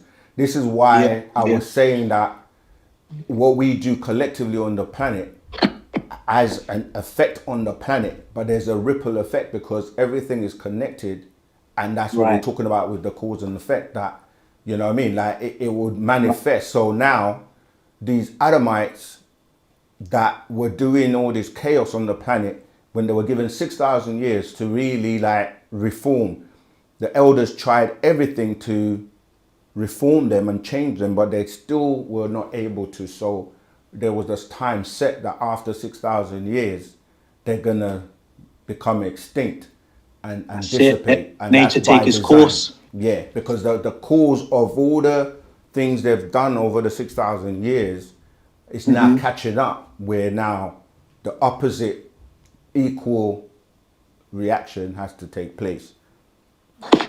Wow. All right. This book Tahuat. I know I went on long, but it was a great question, and from the great scroll. I won't take up your time. I'll leave it there. Yeah. And then next time, if I'm being honest, I've got 100 questions just on this book alone, and then I'll probably have hundreds more. Right. And then what's crazy is when you're reading, I urge anyone and everyone to pick up this book, because as you're reading, it's like the master teacher is giving you a key. That's and then you take that key and you're walking, you're literally like, it's like you're walking through a door. And it's like, I urge everyone to pick up that book amongst obviously many more books to read. This is just, so, the information is so, the information, is so, it's wow. Very profound. Just, and we've got a scroll here available. But what the master teacher is saying is that this is basic. That's so right. I'm here reading this is it. basic I'm like, information. This is basic. Yeah. Do you know what I mean? But it's like, And then he goes on to say in the book that he tells you, he's literally like, if what I'm saying you don't understand yet, you have more spiritual development to do. So it's like just taking that on board. If I'm not understanding something, it's something that needs to be gone over and over again, or there's the internal works that need to be done in order to raise oneself to be able to accept the information. Sure. So I'm getting there. And it's been a journey, but as I said, brother, thank you so much. Tap Lamar. And Takatira Fuzama. All right. Yeah, we'll speak soon. Yeah, we have this in stock. Nashat.co.uk. And you're supposed to read these books many times, at least 9 times. And we've explained why, because every time you're reading something, you do have the distractions that are taking place. So most of the time, and when we say distractions, it leads to people not being able to concentrate. So the more you read it, the more you're going to get. Rahubat, caller, what's your name? Where you calling from, and what's your question, please? Hey, this is Southern. I'm calling from Atlanta. And I just wanted to ask Saken a few questions. Yeah, go ahead, Zamaltat. You're speaking to Saken. Rahubat. Oh, hey, Saken. How are you? Doing my best. Like, how are you? I'm good. I'm so good. I've been so busy working. I got a promotion and I've been checking in your lectures, but I just haven't had a chance to call. But now I'm free and I had to call and say hello. And You I got. wanted to last time I talked to you, we talked about chicken and how it's not real, but it's chicken. So now it stinks to me. It stinks like All like right. meat is beginning to stink to me. The only thing I'm still eating is steak, and I still eat fish every now and then. But everything else, Ken, it stinks to me. That's a good thing, right? Yeah, I mean, it's the way that I can relate to that is for anyone who ever smoked cigarettes or been around smoke, I hate you it. see the reaction, how you feel if leave it, and then you start recognizing that your clothes and Hmm. everything just stinks of it. And but when you're doing it and it's a habit and so forth, you don't really see it. But yeah, you're right. You start to, yeah, you don't like the smell of things once you start to like kind of cut away from it. So yeah, but go ahead with your questions. Okay, so I really don't have a question. I just want to tell you a few things. So, Okay. well, I do. I kind of got a question. So, I can manifest things, Ken, and how do I can? I want to. How can I say this? I want to. I don't know. I want to manifest other things, like for example, I manifested my speeding case getting thrown out because he was harassing me. I Yeah. manifested that, you know what I'm saying? Like he came and he told the judge that he had a bad day. I'm like, what the heck? You gonna tell the judge you had a bad day? You took it out on me? But Yeah. that happened. And then I manifested winning $500 at our job raffle. And I also manifested Well, it's because you're I don't able to want to. do it, it's just a No, go matter of ahead. fully focusing and concentrating on what you want to manifest. And sometimes Right. the manifestation, and I cover this, I don't have it with me, in our spiritual conscious journey, the fast track book. Yeah. Okay.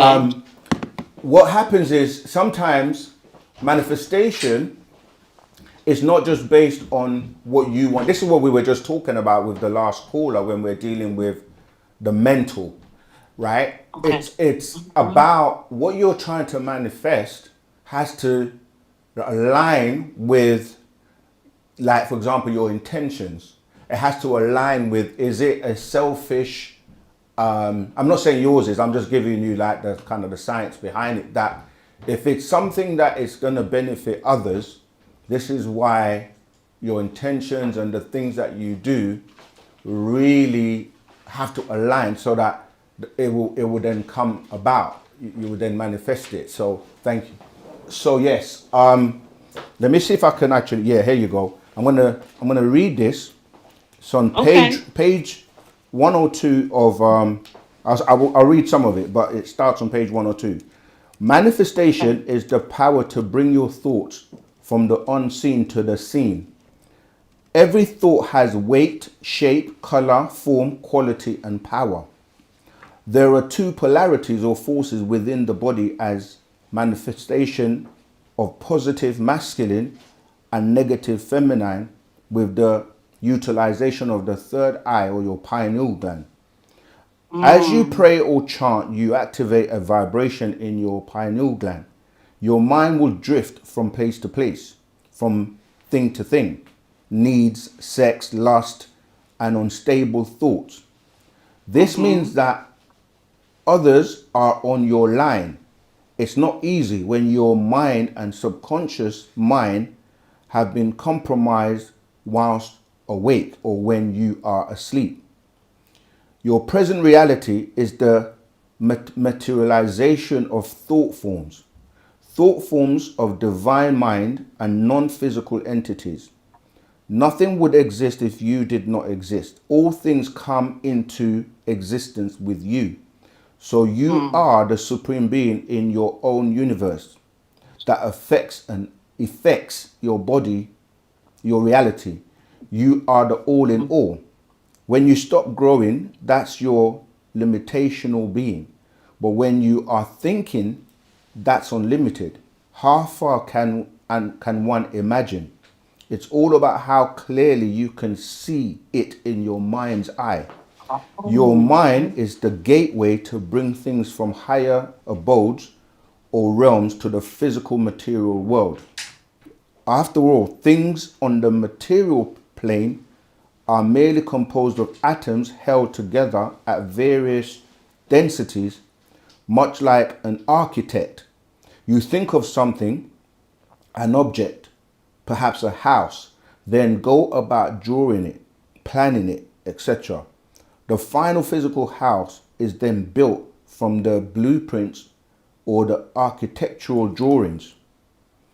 As simple as it may first seem when you hear people say that all you have to do is think of what you want. This is the bit I really want you to pay attention to, right? And it will manifest. Although that's true, it is actually not that simple. You see, your sincerity, intentions, purpose, and universal alignment and timing are all intricately interconnected to bringing about the manifestation. If it was only as simple as merely thinking of what you want and it appeared, there would be absolute mayhem if misused. Can you imagine what negative thoughts would manifest? On the other hand, beings of high vibration or pure energy beings do have the ability to merely think things into existence. You also have the potential to become such a supreme being. When you have pure, concentrated, positive thoughts, which are sincere and have purpose, usually for the greater good and bigger picture, they align with the universe's purpose and therefore manifest naturally. Often you have to endure severe tests, trials and tribulations to establish if you are truly genuine or genuine before you are deemed worthy and thereby granted ability to think, or more appropriately reason with pristine clarity in order to manifest that which is of service to humanity. You have to lose, I'm going to stop here, you have to lose everything to gain or to get everything. Now that might sound a bit, like when people say the more you give, the more you get. It's not just like, okay, so I'm just going to start giving everything so I can get more, because it's based on greed. It's more about you're getting more because of what you're doing with it to better or help humanity.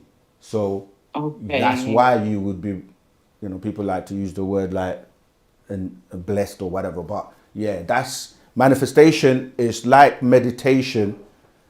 It's not as simple and easy as just sitting down and closing your eyes. It's really, it goes deep into your being and your intentions and, your heart seat to deal with the ashuk and the love that you're focusing on to get what you want.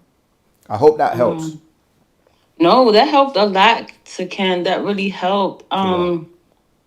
And what I wanted to say about me manifesting everything, like even my husband say it, my mom say it, they say that I'm right about everything except for the lottery numbers, and it's so true, so Yeah, I get that too. I actually, literally, I get that too, because what is happening, the more aligned you are with the higher beings, your ancestors, etc., they will help you, and like you literally can, command things. This is why it's been misinterpreted in the religious books, because again, they put things in there, but they don't really fully understand it. Like I was saying to the last caller, like they will say, Allah can go kun fayakun, and it just happens, or God says let it be, and then it is.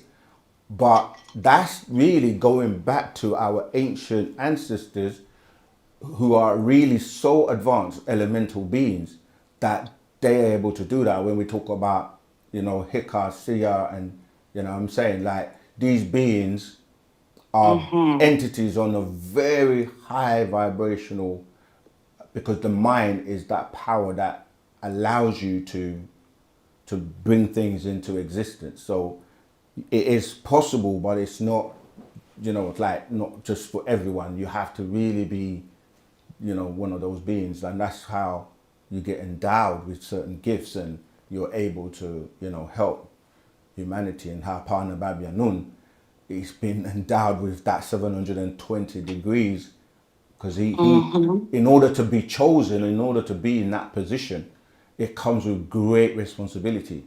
And you hear people Yes. say, you know, with great power comes great responsibility, because you have to go through the trials and tribulations and the tests, and sometimes it can be quite it can be so challenging that everybody wants the glory, but they don't really want to go through the suffering.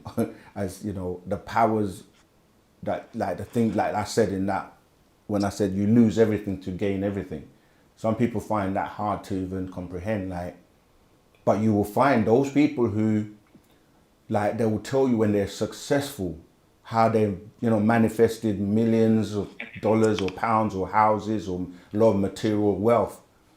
I'm not talking about those who just do it in a negative way, or they, you know, they get it handed to them through like inheritance. But a lot of people tell you they were at their lowest point. They lost everything and felt like, wow, that, you know, and when you're on the floor, the only way is up.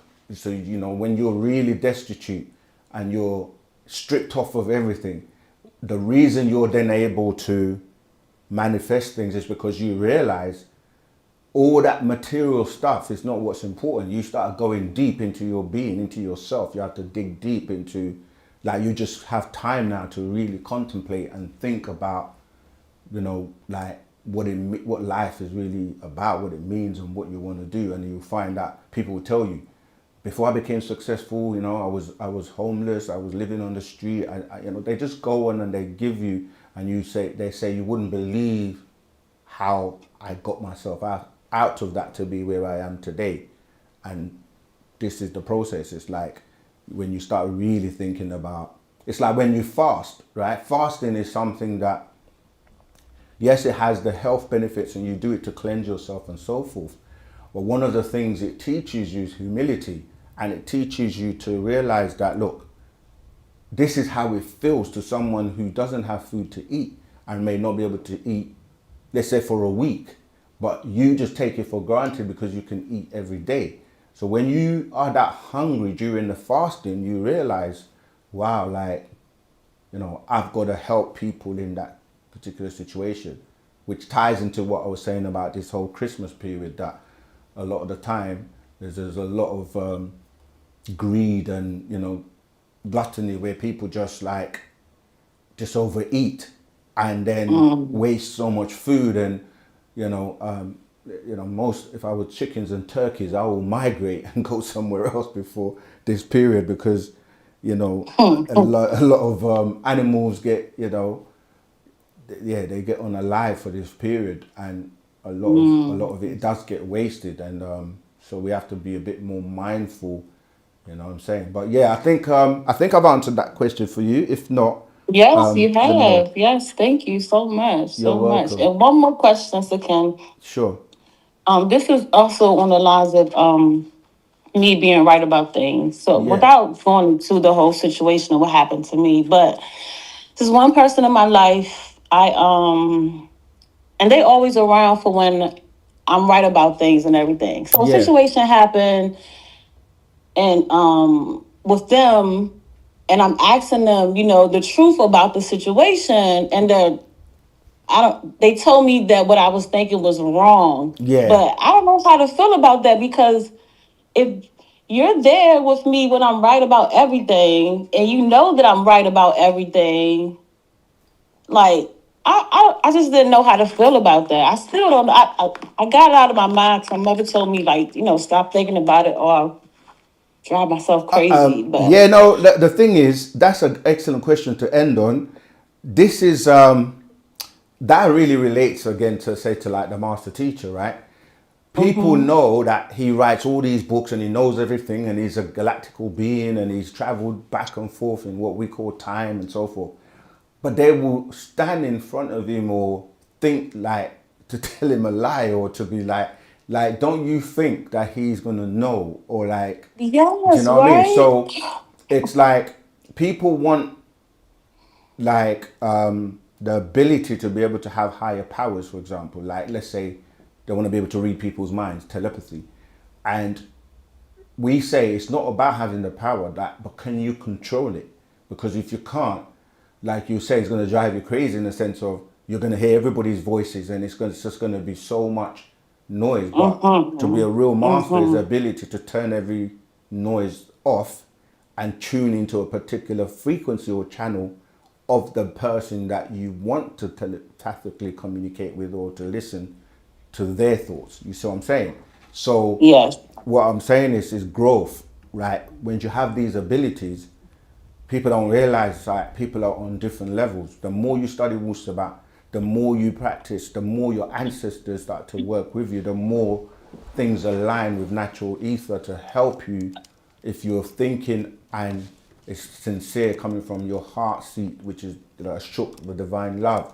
If it's the intentions, it's like, you know what I mean, behind it. So yeah, sometimes it's hard for people who have those powers that can literally pick up your thoughts, can feel what you're feeling, you know, empaths, and they can feel sad when you're sad, they can literally hear your thoughts. And so you can't really you can't lie. It's not like religion. Wu-Sabat is real. Like, it will give you what you put into it, and the more you become it, the more you are able to.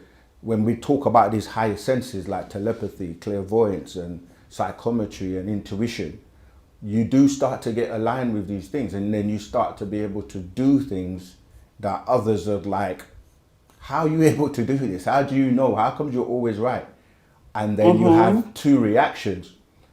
You have people who will like it and support it, and you have those who can become jealous or want to be like hating because you have these powers or these abilities, but you gain those or were given them based on the work you put in and the things you did, you see. So yeah, embrace it, but this is where you now have to be amongst and study and be around other people who can help you, you know, Yeah. so that you can know how to, like I said, deal with the responsibility of having the power, you know. And there are other people who have other powers. That there are people that can see auras, there are people that can, like I said, they can just pick up things. And that's what we're trying to get people to realize, that you can pick up things and these powers do work, you know. So yeah, just try and be as humble as you can and just keep studying, and you'll be all right. You'll be all right.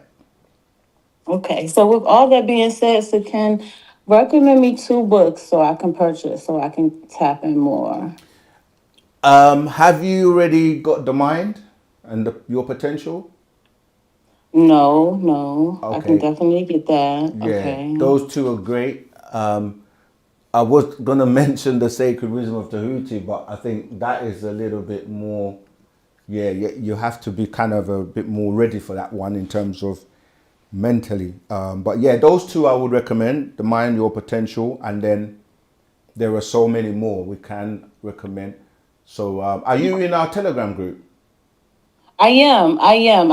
Okay. Yeah, I'm getting back into it, being that I got some time off. I don't go back to work until next year. So I'm going to Yeah, catch up. dive all the way in. Yeah. Yeah, well, there are many books we recommend there based on the questions that people ask, and yeah, so I would say definitely go through the chat, go through all the repository of the books that have been recommended for, you know, different questions, and you'll get your answers. All right. Okay. All right. Well, thank you so much, Kent. And I love Pleasure. you guys so much. And all you doing, please keep doing it, because we need you. We need the truth. Thank you. As long as you all keep supporting us, and you know, we will keep doing what we do, because we have, yeah, we've been holding back a little bit. We're going to go in a lot more next year in the Gregorian Okay. calendar, but there's a lot more to come. We're just literally scratching the surface. All right. Tawa, what do, sister? All right. Peace and love, you guys. Thank you. Bye. What do? Okay, right. We had two long answers there, but let me get back to the chat. This is from In Search for Truth 424. Let me just make sure I haven't skipped any. Yeah, all right. So the question is, Rahubat student teacher, how do I connect with myself, higher self? Also, how do I get in contact with my ancestors to guide me in 2026? Is there rituals that I can do to help with this? Yeah, that question, this is what I'm saying. We've answered that 1,000 times, if not more, in the Telegram group. And all the, what you've heard so far is a part of that. It's about you putting the work in yourself and doing the things like we were saying about the studying, the contemplation, the meditation, the relaxation, and as you say, the rituals where you have your altar and, you connect with your ancestors and ask them and speak with them to guide you. It's alignment. This is where you have a connection to them. They know you, even if you don't know them. And it's the sincerity and the intentions of you really just being like, the reason we have Partner Babyanun with us now is because we collectively, as a race of people, have been through so much in terms of how we were mistreated by other races and so forth, right? And anybody on the planet who's had some sort of mistreatment or injustice, and we called out, we wanted to find out, like, we were given terms like God, deities, Allah, and religion, like, this is the way to connect with the higher beings and they will help you. This is what you were told. And they gave you all these names, whether it's Jesus and Muhammad and this one and that one. And as a people, we were and are, to a certain degree, the most religious people. And so we did all of that, called on to the heavens for help. But we weren't getting the help until one was sent to us. Just like every other race, they had their warners, they had people come to them to guide and help them. We actually really cried out and called for this help. And our ancestors said, okay, cool, it's time. They need this. And they sent one, Partner Babyanun, to come and clean up the filth on the planet, to clean up all this chaos, which is really from 6 ether forces that are manifesting and creating all this chaos because of the false, information and the untruths, the lies. So now he's here. So we actually asked for this, but a lot of people, even though he's here, they don't want to make the change. They don't want to put the work in. So unfortunately, that's where you start to hear things like many are called, few are chosen, because you can't force somebody. They have to internally really want this, you see. So when you say, how can you do that? That's what you do by studying, starting to get rid of the bad thoughts and bad habits and the things that are pulling you down. You'll start to rise up in vibration, in your ability to communicate with higher self.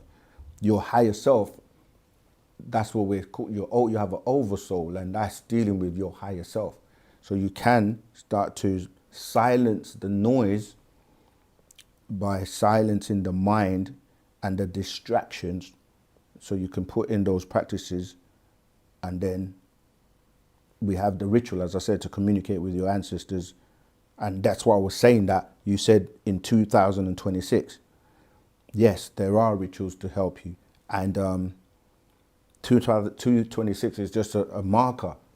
What happens is funny because you're caught up in the loop.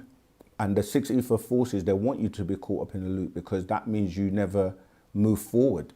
It's like, imagine you're driving a car and you get to a roundabout and you just keep going around a roundabout and you never get off. You have to, at some point, make a decision. That's why I said, make that what you call New Year resolution to say, I really want to get more spiritual. I really want to study more. I really want to know the truth. I really want to watch all the videos on OSM Vision. I want to read as many books from Partner Babyanun as possible. I'm going to subscribe. I'm going to like. I'm going to share. I'm actually going to put in the work, and you will see the transformation because we get the testimonies all the time. The comments, when people call up, they're telling us how this is transforming their lives. And it's all by way of Partner Babyanun, who has transformed all of our lives that are taking this seriously. So, yeah, decide, because don't do the fake thing where, like I was saying, everyone just overeats, over drinks, over parties and all of that now. And then in the new year, they go, oh, I'm broke.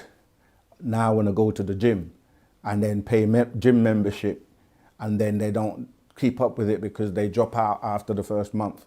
You know, you got to have courage to start. That's the first step.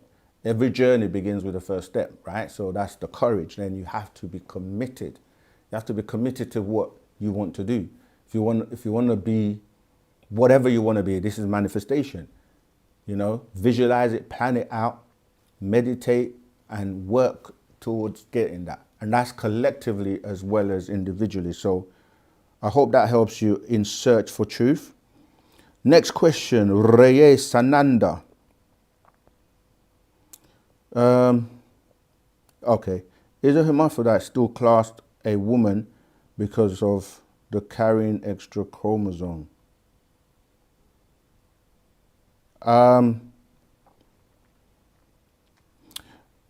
This is all right. I've been saved by the bell, but I'm gonna take this caller question. Greetings, caller. Wu-Sabat, what's your name? Where you calling from? And what's your question, please?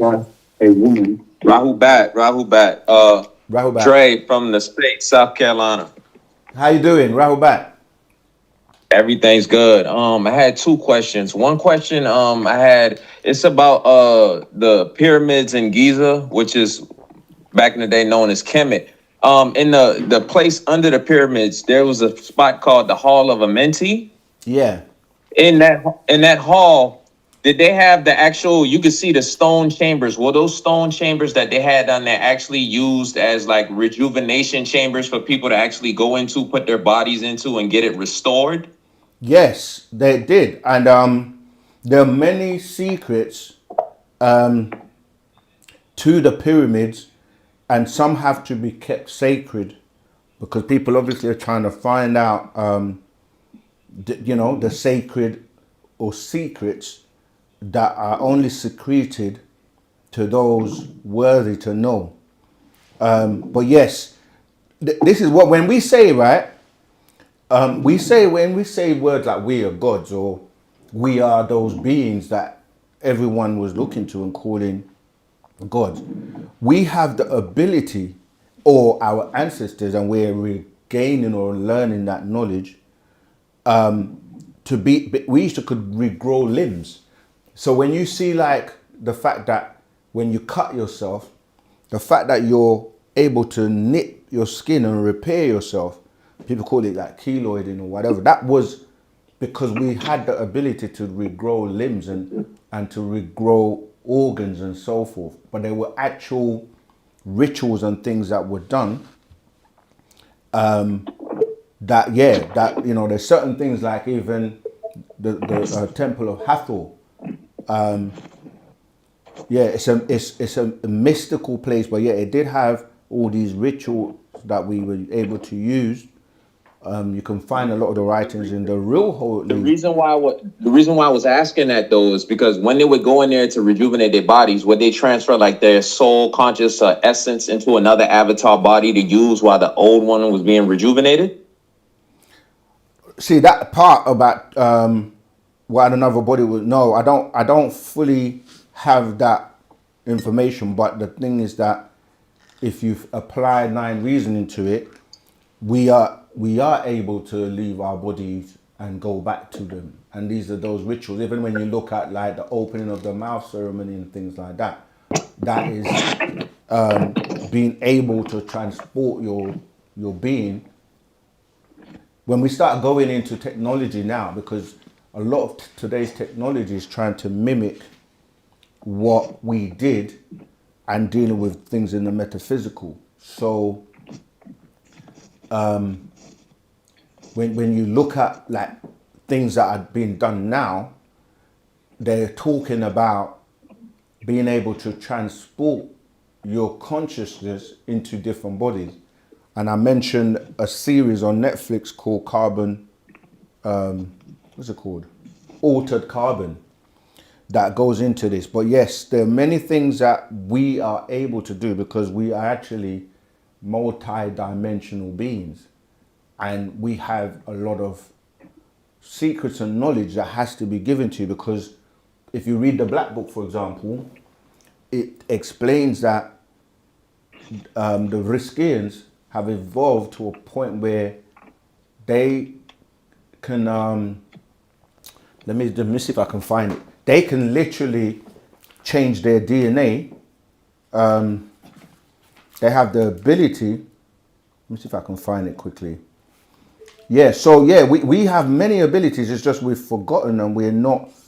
This is what this knowledge is about: is to get you to a point where you then become a part of the orders. And you hear us mentioning the orders a lot of the time, where you are then taught information that's not going to be just given to anyone, because you have to be worthy or prove yourself to be worthy of receiving that knowledge, some of which some of us has already been given. But yeah, I'm just trying to find that piece. But continue if you have anything else whilst I look for this. Yeah. Okay. So, last question. So, you're familiar with the movie Avatar, correct? Tua, yes, I am. Okay. Tua So, Anuki. with that movie, I saw the new one that recently came out, but I was viewing it, looking at it as, is it pretty much a form of cultural appropriation? Because then Yes. at one point, originally, we were green like Osiris because we had the chlorophyll in our blood, so we were green, and then at one point, originally back when we lived in the waters, we were blue also too, correct? Just Yeah. like those beings in the movie Avatar before Correct. we came onto land. That's right. You're right. You're Okay. right, and it is cultural appropriation, because if you study it, you'll find out that there is a tribe that they've actually in Africa that they've basically The South Sudan tribe. it's echoing back. That it's actually Who's saying South Atlantic? what did you say? Yeah, sorry. What did you say? I didn't catch what you just said. The tribe from South Sudan. Yes, right. And to be honest, this last one, it went into the kind of like the Denisovan and Homo florensis culture, when they started to deal with those beings that had the things that they can fly on their feet and all of that, which was, it was kind of going away from the original beings, which were clearly, as you said, appropriated from African culture. But the bit I wanted to read for you quickly, just a short part in the Black Book, it says here that as the agreeable beings from the 19th galaxy get nearer to the disagreeable beings from the 18th galaxy, and the time runs out, and the star wars in the form of quasars, meteorite showers, climate alterations. No, that's not the bit that I was trying to find. There was a bit where it says that they were able to, and are still able to, transform themselves and reprogram their DNA. This is what, and going back to, I don't know if you were here when the brother asked a question from the sacred record, and I was trying to say that everything's mathematics and everything has a code and a programming. Just like a good example, computers, they use codes, binary code, which is zeros and ones. And as simple as that is, you can rearrange or arrange the zeros and ones to program a computer to do anything you want. It's the same with our DNA, right? You have these codes, ACGD,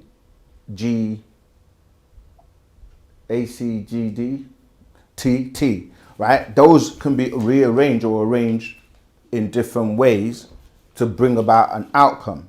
So once you've mastered the coding that is in your DNA, you can just rearrange them in a particular sequence. This is how the human genome was basically deciphered. And you can arrange your DNA to produce different outcomes. So we could literally, any environment we find ourselves in, we can transform or transfigure ourselves. And then you have beings that a lot of people know about, like the reptilian beings who are able to shapeshift, So yeah, this is something that we did and can still do, but you have to be taught and to know how to how to do it. To what?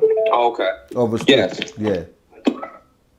Okay. Because just last thing on that same last question, piggybacking off of it. So when we were in the waters, we were blue. And when we came on land, we were originally green, and then we rusted over time to get this copper color complexion. Yeah, it's the environment you're in that produces the color that you take, you see, because the reason like we are rusting or brown now is because because of the chlorophyll. You know, when you look at plants are green because of the chlorophyll, but with us, it's because of the loss of the magnesium. You see, the iron then turned to rust. So depending on the environment you're in, it would then change your appearance. So if you're on a planet that has 3 suns, you're gonna see different types of plants and different types of, as you say, complexions, etc. Because your body, your skin is the largest organ, and the sun is giving what, photosynthesis, which means that it's energy that you're taking in, and this is what the plants need. And so you're the same as an electromagnetic semiconductor. So you will receive 3 doses of the sun, which will mean that things will grow differently and they will, manifest in different ways, including the colors and so forth. So yes, the environment you were in, that's why when you're saying these beings, that some of them were topaz in terms of color, or green like Osiris, as you say. And yes, those from the waters, you look at the sirens, they have that different colors. And you're right, that's where they get, as you said, the culture appropriation from. I got you. Because pretty much it seems like every movie that we see, or even back then, they play in your face. Absolutely. They're telling stories about our history or about us, and then they're making hundreds of millions of billions of dollars off of it, selling it back to us as entertainment.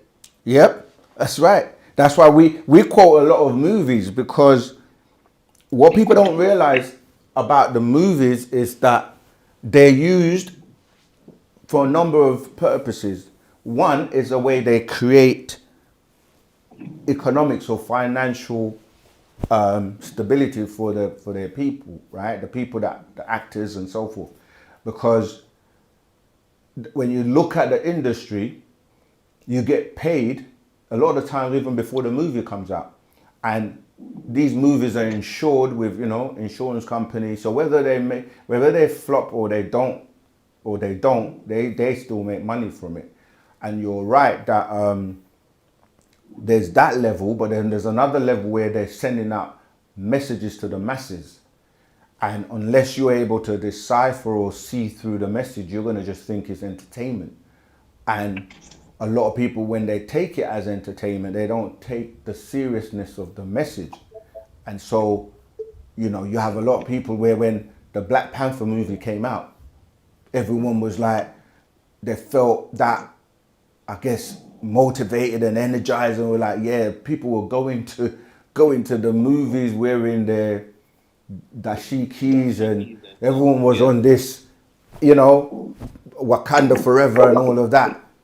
But who was raking and making the money? And after a while, it wears off. But that was actually based on our culture of Wu-Sabat. And a lot of people didn't realize this. And you look on the movie, you see the script is our language, our harfat is in there.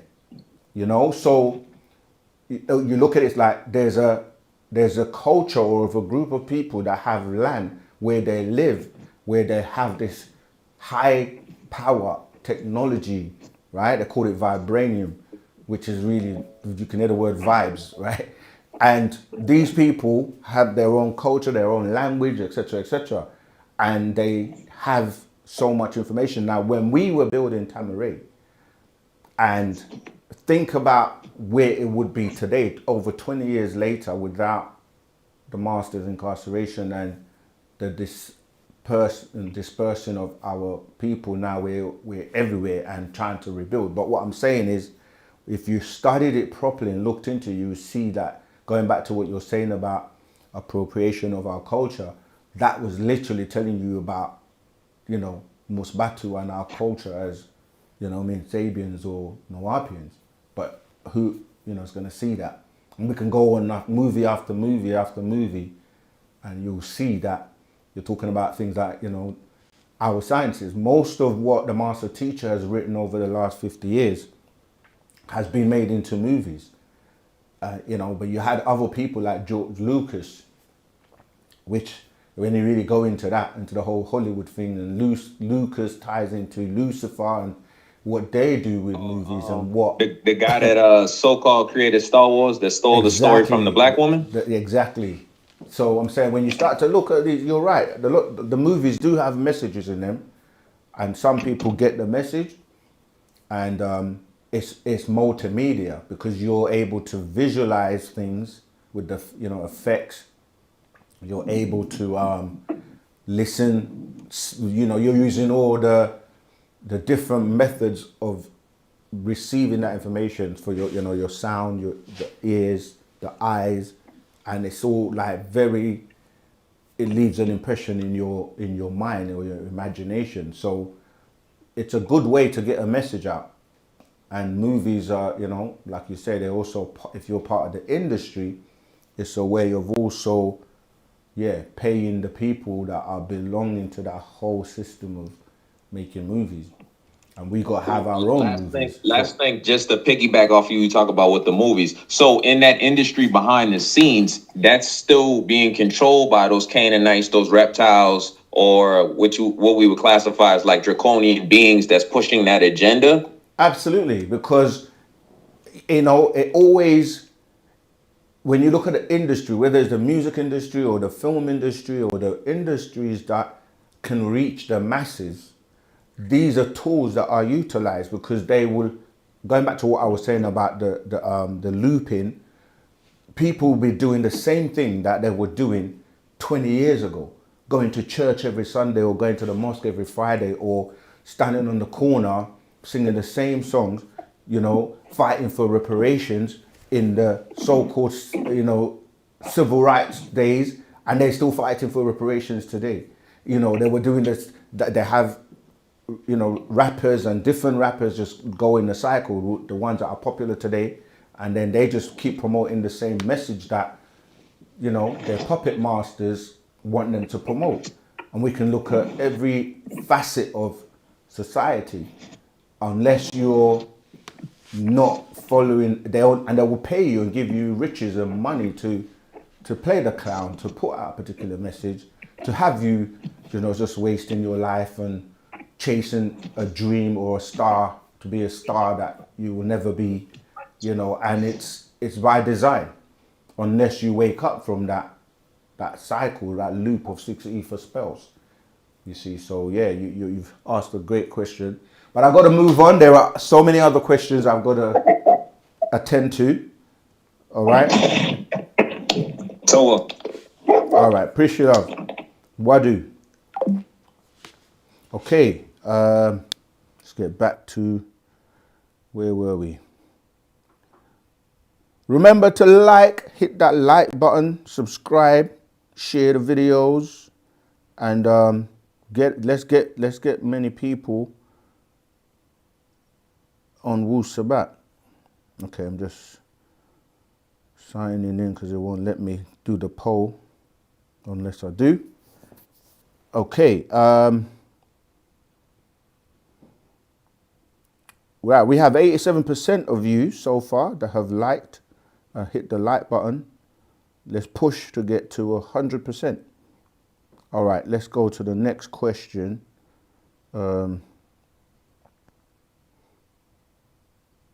Rahubat, okay, just answer that.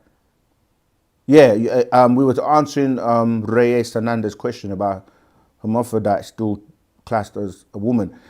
When you say woman, and you can hear it like you say, woman has man included in that word, woman, and every word you use to try and describe the gender will have a man inside the woman. So when you have, that's what we're saying, that we're saying hermaphrodites, but when you look at females, they're actually hermaphrodites anyway, in the sense that they are able to have both sexual organs. And we've explained many times, I've explained many times by way of our teachings that, you know, when you look at the baby as it's growing, when it's a fetus or like growing, in by the 6 weeks, it's genderless. And then you start to get whether or not it's going to become male or female, you know, the woman can decide that that gender of the child, and either the penis grows outwards or it goes inwards and becomes what a woman has as a clitoris, right? And women were able to secrete fluids. And I was trying to explain this with a brother last week, and basically able to reproduce by themselves. So yes, in that respect, you know, you're dealing with they're still the carrier of the, because you're asking about the chromosome, they're still the carrier of the mitochondrial DNA. Yeah, so yeah. Next question. This is from Victor Karaoke 8236. Greetings, Saken. Always a pleasure to learn. I want to ask, what's the meaning of the crescent moon under the Ankh Tui and the stage podium of two, okay, inverted pyramids on your right? Where's the Ankh Tui with the crescent that he's referring to? All right. Anyway, I can explain it. The crescent moon. Maybe is it on that one? All right. But anyway, we're basically, we have a master secret. Gosh, I don't want to spend time looking for it. That explains all our symbols, and oh, I know what he's talking about. Yeah, we have this. Yeah, I know what you're talking about now. I was trying to look for it, but yeah, it's a description of. Yeah, I know what he's talking about. I can see it in my mind. Yeah, so the Ankh Tui. What's the meaning of the crescent moon under the Ankh Tui? Well, you know about the Ankh Tui. The crescent is really a craft, all right? No, it's not really a moon as such, because what the master explained to us before, that when you look at the symbols of religions, Islam, you know, dealing with Judaism, they have a star and a crescent, and they explain that it's the moon, and then the crescent, which they have like a 6-pointed star or 5-pointed star. The 5-pointed star, as you know, it's the pentagram. When you look at the word penta, it's dealing with the 5, right? And then you have the 6, which is also the Jewish interlocking star. These are representation where they're saying it's the sun, but it's an illusion, because the crescent, if it was a moon, as they say, it's bigger than the sun, which doesn't make sense. It's back to front, because you can't have the sun contained within the crescent or the moon. And if you look at even the Nation of Islam, they have that 6-pointed star. I mean, they have the crescent and the star. And the two together, 5 and 6, is dealing with the 11 sons of Canaan, who, when they take over a country or when they're ruling over a country, they stamp it with that star, one of the stars. And it goes into a lot. So you look at the pentagon or the pentagram, you start to look at the goat of Mendez. That's what it really ties into, yeah? But what we're using it as, it's not necessarily a star, it's the pyramids. As you can see, there are different pyramids, which is used to trap the devil, if you like, okay? Using that term loosely. But yeah, the crescent, if you look at the craft that we call the manjet. Normally you see it on some of the scrolls as well. Let me see if I can find it. If you look closely, we're saying that different, you can look at a symbol and there are many meanings to it. And like a clock, you look at the clock, somebody might say, all they see is two hands. And, but then someone else will look at it and go into the intricate details of how it's working. So let me go back to the second part of the question. Oh yeah, the podium of the inverted pyramid.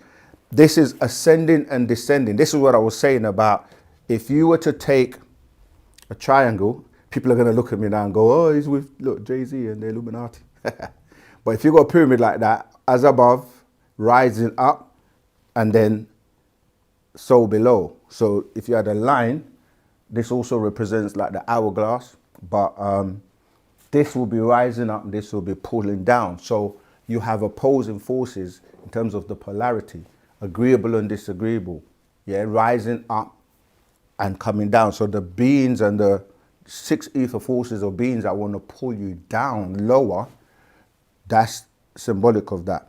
There are so many, breakdowns to it, but as above, so below, ascending and descending, so pulling and pushing, centrifugal and centripetal forces, contraction and expansion, in and out, breathing in and out, oscillation, up and down, movement. So there's so much to it.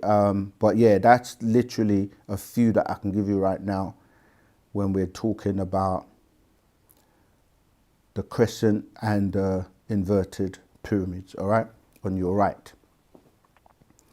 Also, as I said, the hourglass, where if you look at hourglass, you have the sand, and then it's kind of like dripping down, and when the sand is over at the top, you have to turn it over. So we're looking at a time period we're in now where 6,000 years of 6 ether forces time has run out as of the year 2000. And what you're seeing is the remnants of, or the residue of their removal in this new sun cycle. And for those beings that are waking up, reactivating, coming onto high consciousness, it's pulling them up. So you have the opposing forces and you have to decide which one you're in, because before it got contaminated, you had originally a positive green planet with agreeable beings in what we called Nupu, or the green zone. Then beings came here, disagreeable beings came and started to create chaos, and they got quarantined into a zone known as the red zone, or Zupu. And eventually what happened is the mixture created the chaos on the planet, where now you have people that are doing disagreeable things or following the ways of, as they call him, Lucifer, the devil, and all these other names, which literally just means that they're literally pulling you down because they want you to stay here and do the looping of reincarnation so they can siphon your energy. Yeah. So you have to decide. You can't serve two masters. Are you trying to ascend in every way, consciousness, physical, success in every way, or are you trying to go down and feed these negative forces? If the more of us on the planet were activating and waking up, they wouldn't be able to have the spell over the masses and the control so much. So this is why we are just as responsible for what's happening on the planet as those that are causing the chaos. If you allow them to, then you're, it's like saying, if you see something and it's broken and you don't fix it, then you're part of the problem. So you have to decide, are you a part of the problem or are you a part of the solution? All right, let's move on to the next question. And this is from Keith Albina 6445. Rahubat Zamal Saken. Question, is there going to be more than 144,000 that is going to be picked up, or just 144,000 only. And adverts come up, right? Get rid of that. And are some people going to have to go underground? Some not at all. Great question. The simplest way, I like to, when I answer questions, I try my best to make it as simple as I can. Think about it this way. If you're going on a flight and you're traveling to another country and you've already booked your flight, there is a time when that flight is going to take off, right? Doesn't matter what airline it is that you're flying with. There are a number of passenger seats or seats on that plane. It's got to leave at say 1 p.m., right? So when you get there, sometimes there are people that didn't get there on time, didn't check in on time, and they've missed their flights. And that flight would take off when it's due to take off, because it's all scheduled and you're dealing with the air traffic and all kinds of factors. Sometimes you get on a plane and the plane is empty. Like, there's just a few people. So although there are 144,000 seats for 144,000 passengers, there are factors for you to make it and get to sitting down, and you're like, made it. You know, you're just waiting for takeoff. You start phoning, yeah, I'm on the plane. Yeah, I made it. I checked in. I'm ready to go. You made it. You're relaxed and you're waiting to go. But then there are going to be people that get to the checkout. They're like, sorry, check-in is closed. You missed your flight. So yes, although there are a number of seats, you have to be able to make it. And the criteria might be things like, in order to sit in your seat, you have to weigh a certain amount. You can't be overweight and you can't be underweight. You got to remove, a lot of metals from your body, or the elders will take care of it. There are many things you have to do. So yeah, there are seats. If you don't make it, those crafts are going to leave and take off without you. All right. So it'll be great if every seat is occupied. And yes, if it gets to that stage where the planet is in total chaos, those who know how and where to go will be guided to go there. Like you say, some people think that, like you mentioned, underground, some people have already built like underground bunkers and tunnels and things like that. But if it's your time to be extinct, you're not going to be able to get away, because nature will find you. Like, water will find and drown those who are not supposed to still be here. And those who are will be guided to safe places. This happened already before in the past, when we mentioned about, if you watch the video by the master teacher called People of the Sun, it's either the Elohim or People of the Sun. He explained when this happened before, because you've had meteorites that have hit this planet before, like 17,250,000 years ago, and even as recent as 2,250,000 years ago. And the beings that were on the planet at that time, they were guided by the elders who knew what to do to go under the waterfalls. These were your Pataites, right? You had the Watusi, the Pataites, and then some Hindu beings at the time as well. And those were the ones that survived because they knew what to do. And then once everything had subsided, they came back out. And yeah, so there have been many catastrophes on the planet, and those who know what to do, it's actually happening now. It's like when you have even yesterday there was a sinkhole in certain places. Sometimes you get tsunamis in certain places, floods, hurricanes. Some are man-made using, weapons. So if you are someone that is in a place that one of these, they say natural disasters take place, then you will know when to basically leave or how to survive. Some people survive and others don't. So this is what we're saying, like you have to be prepared, because we can see what's going on the planet right now, and love can conquer all things if you are coming from that unconditional love we call ashuk, and work together. This is why so much, it's so important for us to come together as a people collectively. Okay, next question.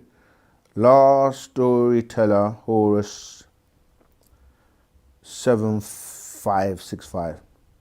Tawats again for the video you did on success. It was very informative and should be added to videos that will change the way you view life.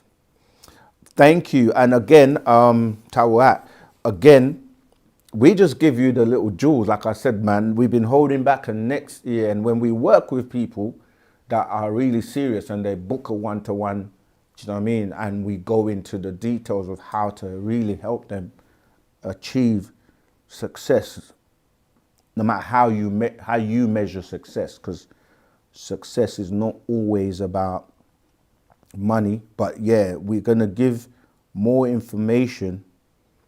That's why the platform that we use to do the academy and the language and the different courses is called what? Disruptive Solutions for Success. I know sometimes we get lazy and just call it disruptive solutions, but it's not disrupting things for the sake of it. It's disrupting things for success, giving you solutions for success, and that's what it's about. However you measure success. So yeah, book that one-to-one, contact us if you want us to help you achieve success. Okay, can you explain to me, this is from Grace Njoki 8123. Can you explain to me as to why Dr. Malachi is called the Lamb? Great question. He's not only called the Lamb, he's called the Lamb, and he's also called the Lion. These are referring to the nature, where a lamb is more humble, soft, caring, very, appealing. And then the lion is more, what's the word I'm looking for? Assertive. So it's the two natures that we talk about, your agreeable and disagreeable side, in the sense of when we say agreeable and disagreeable, you have to remember that it's polarity. It's about positive and negative and balancement between the two. So you need to express yourself in a loving, caring way, but at the same time, there are times when you need to enforce and be assertive when it's necessary. It's like being a parent, and the parent will have the time when they, they cuddle you, they give you that kind of love, but at the same time, they also keep you on the straight and narrow when you start veering off or going off, you know what I mean? And they will kind of, even though they still love you, but they will still give you that look, or that, that energy that, boy, I better just fix up. Yeah, so the lamb, when you start to look at the characteristic of a lamb, he's got that loving, caring nature. There's a part of that called Rams or Lambs as well that is good for you to read, because it's explaining about how, when you're bringing offspring into the world, are they going to be more like dealing with the ram, or dealing with the goat, dealing with the destructive six ether energy forces? Is that what they're coming here to do, or are they going to be groomed to become those golden children, or those supreme beings that are going to make a positive impact on the world or humanity? All right, so that's that one. Let's keep going. No sound. I think that was a while ago. Okay, is that how many questions I've got? Okay, in the Bible, Nimrod was building the tower. Does it have relation with Sabat language? Yes, it does. We've done a whole video that you can check out. We've also got the language course that goes into detail about this. But yeah, it was all about the language. It wasn't so much about, you know, as they say, the tower. But the tower was a way to block, because the tower was like an antenna or a device that the Anunnaki were using from their craft Nibiru to send frequencies and telepathically and so on influence the people to do what they wanted them to do. So Nimrod, being the son of Cush, went back to his father's land in Africa and learnt the language, Misbatia, and then he was able to come back and teach his people, and that was able to block out the frequencies.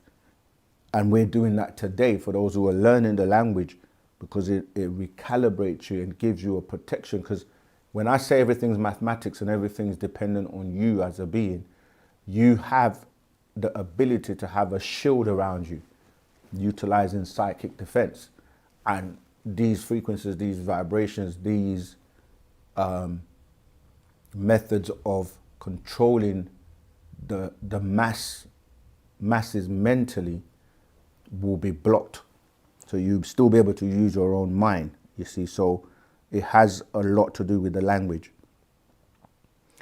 Reye Sananda again, talking about golden children. Has anybody seen the movie Dr. Sleep, the sequel to The Shining? If not, please check it out. Okay.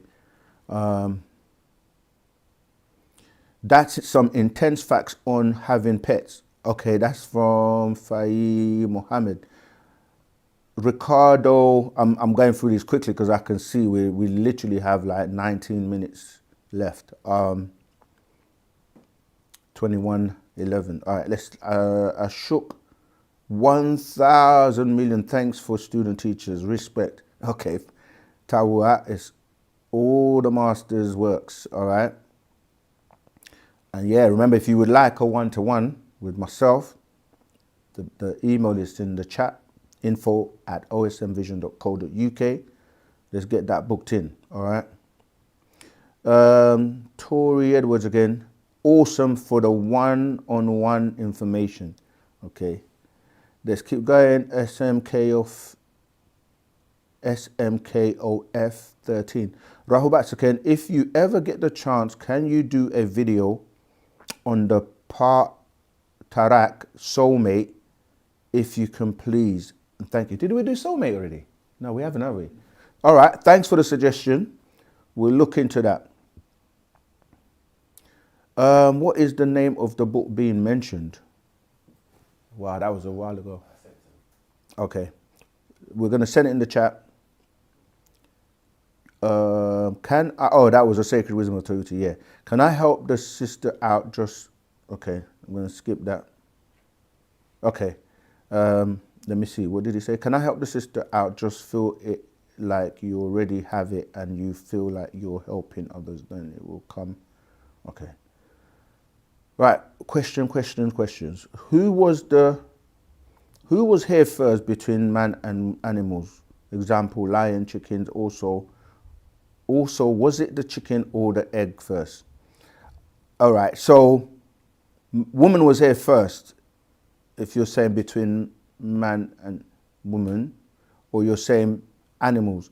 When you say animals, it depends on which animals, because there were animals that were here, like in the deep seas and so forth, before our humanoid type came on. And the question about was it the chicken or the egg first, we asked that to show you how easy people can be kept in a loop, in a three-dimensional world. Like we say, like most people are caught up in people, places and things because you've been programmed that way. So you always think in threes, right? You know, 1, 2, 3, ABC, morning, afternoon, night, breakfast, lunch, supper, and this can go on and on and on, right? So you're put in a situation where you're limited by the programming. So when someone says, what came first, the chicken or the egg? You get caught in a loop because you're going, well, the chicken had to lay the egg, so the chicken was there first. But then, how does a chicken come about? Because it comes from the egg. You see what I mean? And you just get in that loop and you're trying to, it's like an illusion because it's like a magician. The magician will have you focus on something else whilst they give you the illusion that they've just done some magic. So the question just has you in a loop and you don't think, let me go before that and say, where does the chicken come from? You see? Because if you're just stuck on, was it a chicken or the egg? That's something that you're going to be in a loop. But the chicken itself comes from something. So that thing that it comes from something. So when you're looking at animals today, they have evoluted from other animals, and the chicken, believe it or not, or accept it or not, came from the dinosaur.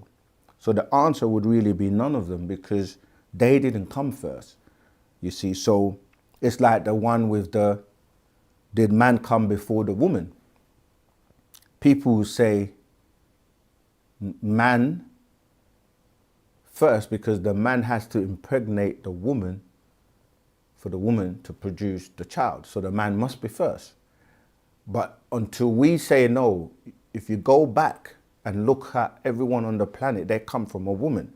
That's an actual fact. Even though people want to say, no, I was created by my creator. And you say, who's that? They take it away from their immediate parents and say God or some being, Allah or whatever. And you say, but that being, you can't prove they exist other than by hearsay or through words in a book that somebody wrote. So the question is, you have to take it before to the point where women were able to procreate by themselves. You see, so the woman would be first. All right, let's keep going because I want to get through as many questions as possible. Luis Moriando. Is the master teacher the author of the book, The Kabbalion? No, the Kabbalion is a watered down version of the teachings of the master teacher, like from what you call the same book we were looking at, the sacred wisdom of Tahuti, and the doctrines in there got watered down. And that's where you get all kinds of versions of scrolls. All right. I'm giving short answers now because I'm trying to get through as many as I can before we run out of time. Right, where were we? Because scientists, that was a great question about the pyramids. Okay. Because scientists and archaeologists, have we got any questions on other platforms that I'm not, because I've been focusing on the YouTube. Okay. Yeah? Do you want to give me any? Actually, look, I've reached the end. Let me just finish these quick ones and then we'll go on there for the last few minutes.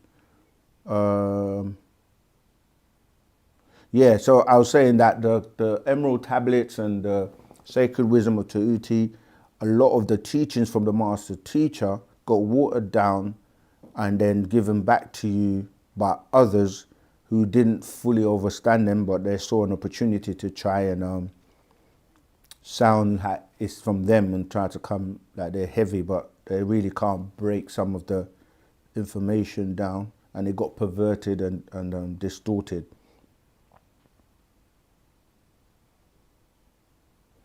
Sometimes research on YouTube and Safari keeps me up at night. I'll be up from 3 in the afternoon to 5 in the morning, just asking questions and watching videos. Okay. Yeah, when you want to learn and study something, you go in deep. All right. I'll give you one from the Facebook. Okay. What are the qualifications or requirements to be seated on that plane with the 144,000? Oh, wow. That's a big question, and there are so many books that cover it. But we've spoken about most of it. Like, you have to be taught by the master teacher in the sense of this doctrine is what is going to transform you inside out. But it's not just the knowledge and the acquiring of the information, it's the application of it as well. And yeah, so in order, you can't really, and you have to be chosen by the master teacher in the sense of he has a list, and that list it's a live list that changes all the time. Have I got a question? Oh, it's a live list that changes all the time. So this is why most of the books say you have to work to perfect yourself to go back, because you can't just like get dipped in water. This is why people say they're born again or they take these rituals. But what they don't realize is if you're being born into a religion, you're actually giving your allegiance to these extraterrestrial gods in religion that have you trapped. So you have to do the same in the sense of renounce them, be born again into Wu-Sabat. Again, you have to learn and know more about what Wu-Sabat is, study the doctrine, apply it, and get involved and be around and be in a situation where, you know, you have that opportunity to be around the master teacher. But honestly, you don't know if you're going to make it, so you have to just do the work.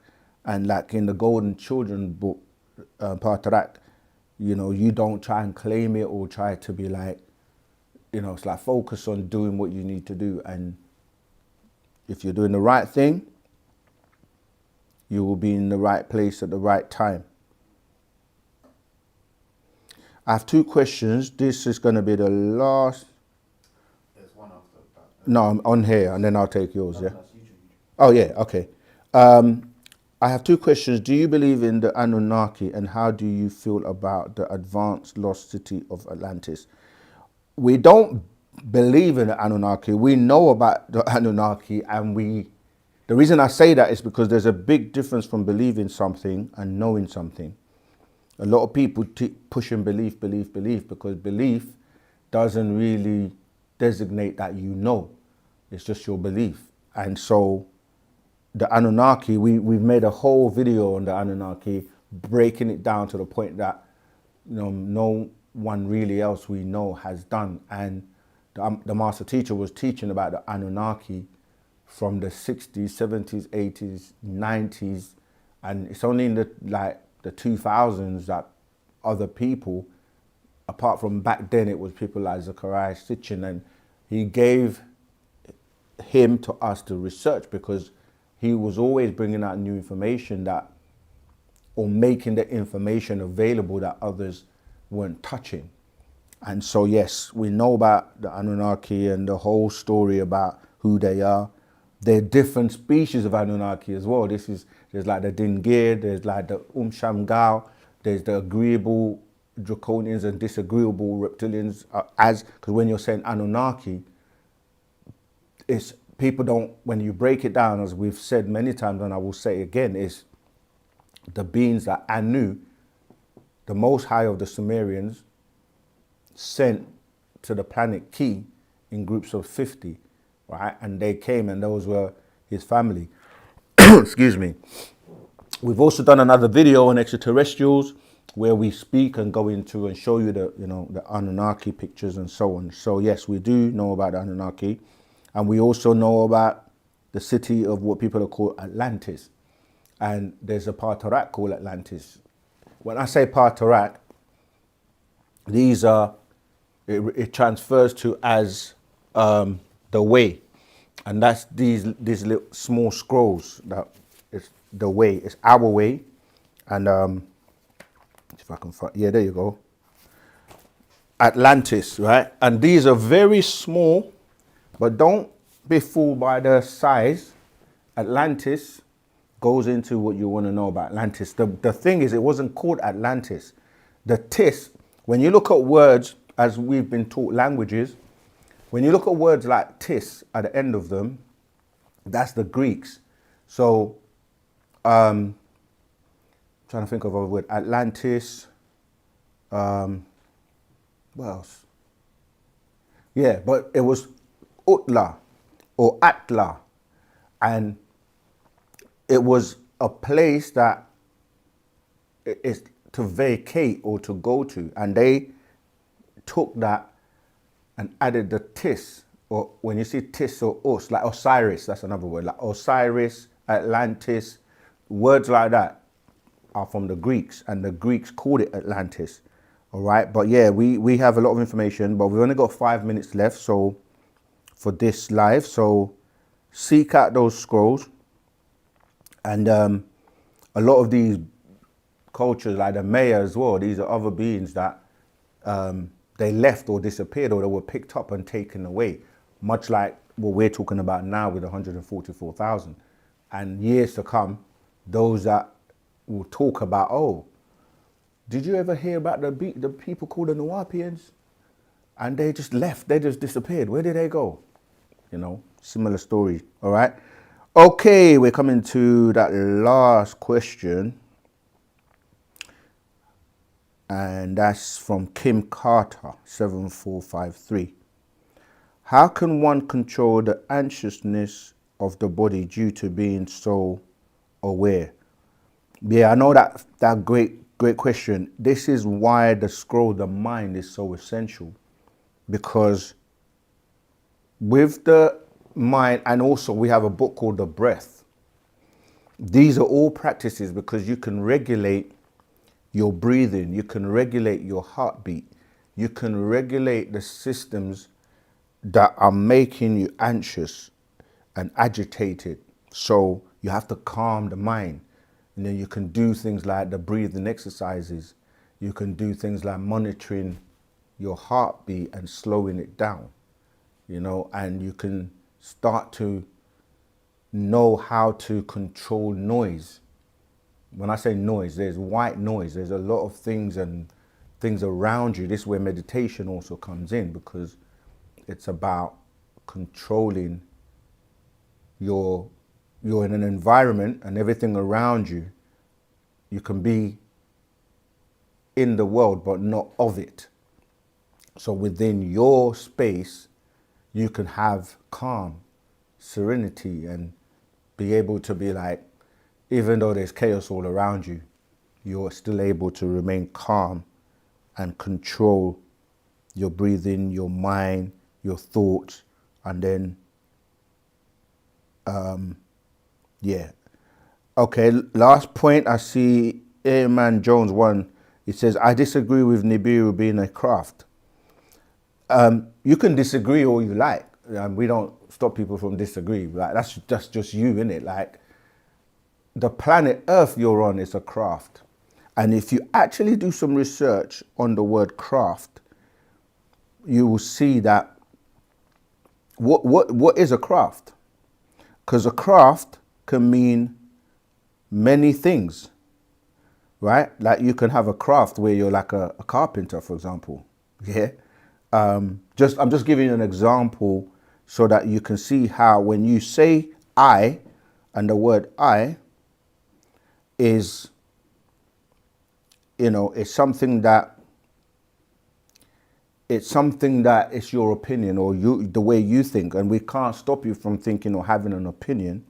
But what is a craft in the sense of what we're talking about? The planet Earth is traveling in space, right? It has a speed and it has a route.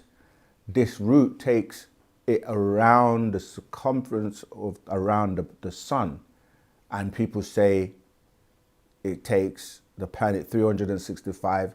Obviously it fluctuates up and down because time is messed up, and you get all of these leap numbers and, you know, daylight savings, and just to recalibrate, based on the fact, as I mentioned before, it being on a 24,000 miles in terms of its circumference. So it depends on how you view a craft. And we have a lot of information on the craft. I mean, you can disagree, but then you didn't say what it is. So anyone can say, I agree or I disagree. But at the end of the day, there's information and facts that has been presented and given by the master teacher telling us it's a craft. And like I said, it's your view of what a craft is. Okay, we've come to the, you got any more? Okay, that was the last question.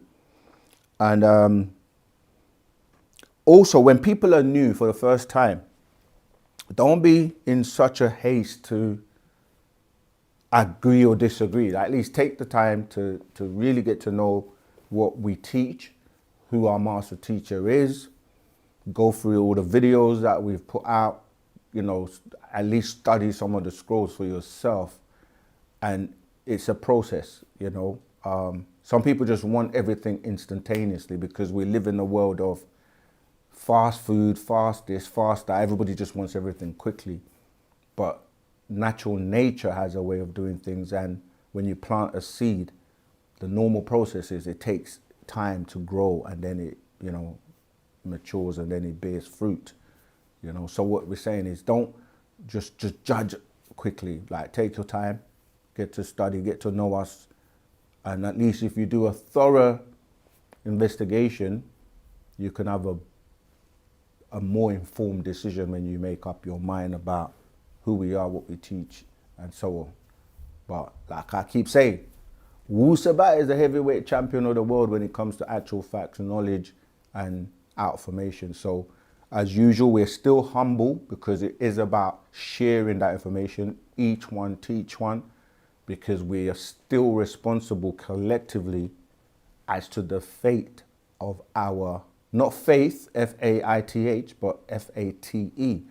What we do has an impact on what happens to all of us that are on this planet, because there are beings on the planet, I know I'm going over a little bit of time, but there are beings on the planet who they're hell-bent on creating chaos and divisions and destroying this planet and destroying those, and then those of us or those that are left behind or here, and they want to get out of here.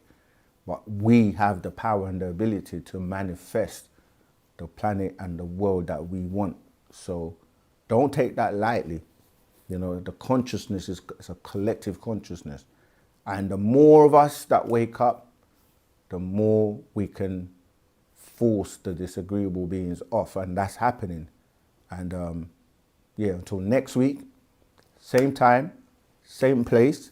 It's going to be our last one for the Gregorian calendar of this 2025. So we look forward to seeing you there. And yeah, study and bring questions and comment on the videos so that we can respond to any comments you have. We give thanks. We give a shook to all those that support OSM Vision and support us and spread Wu-Sabat. We want the master teacher home. Support by buying that song, Freedom for the Master Teacher, you know, and help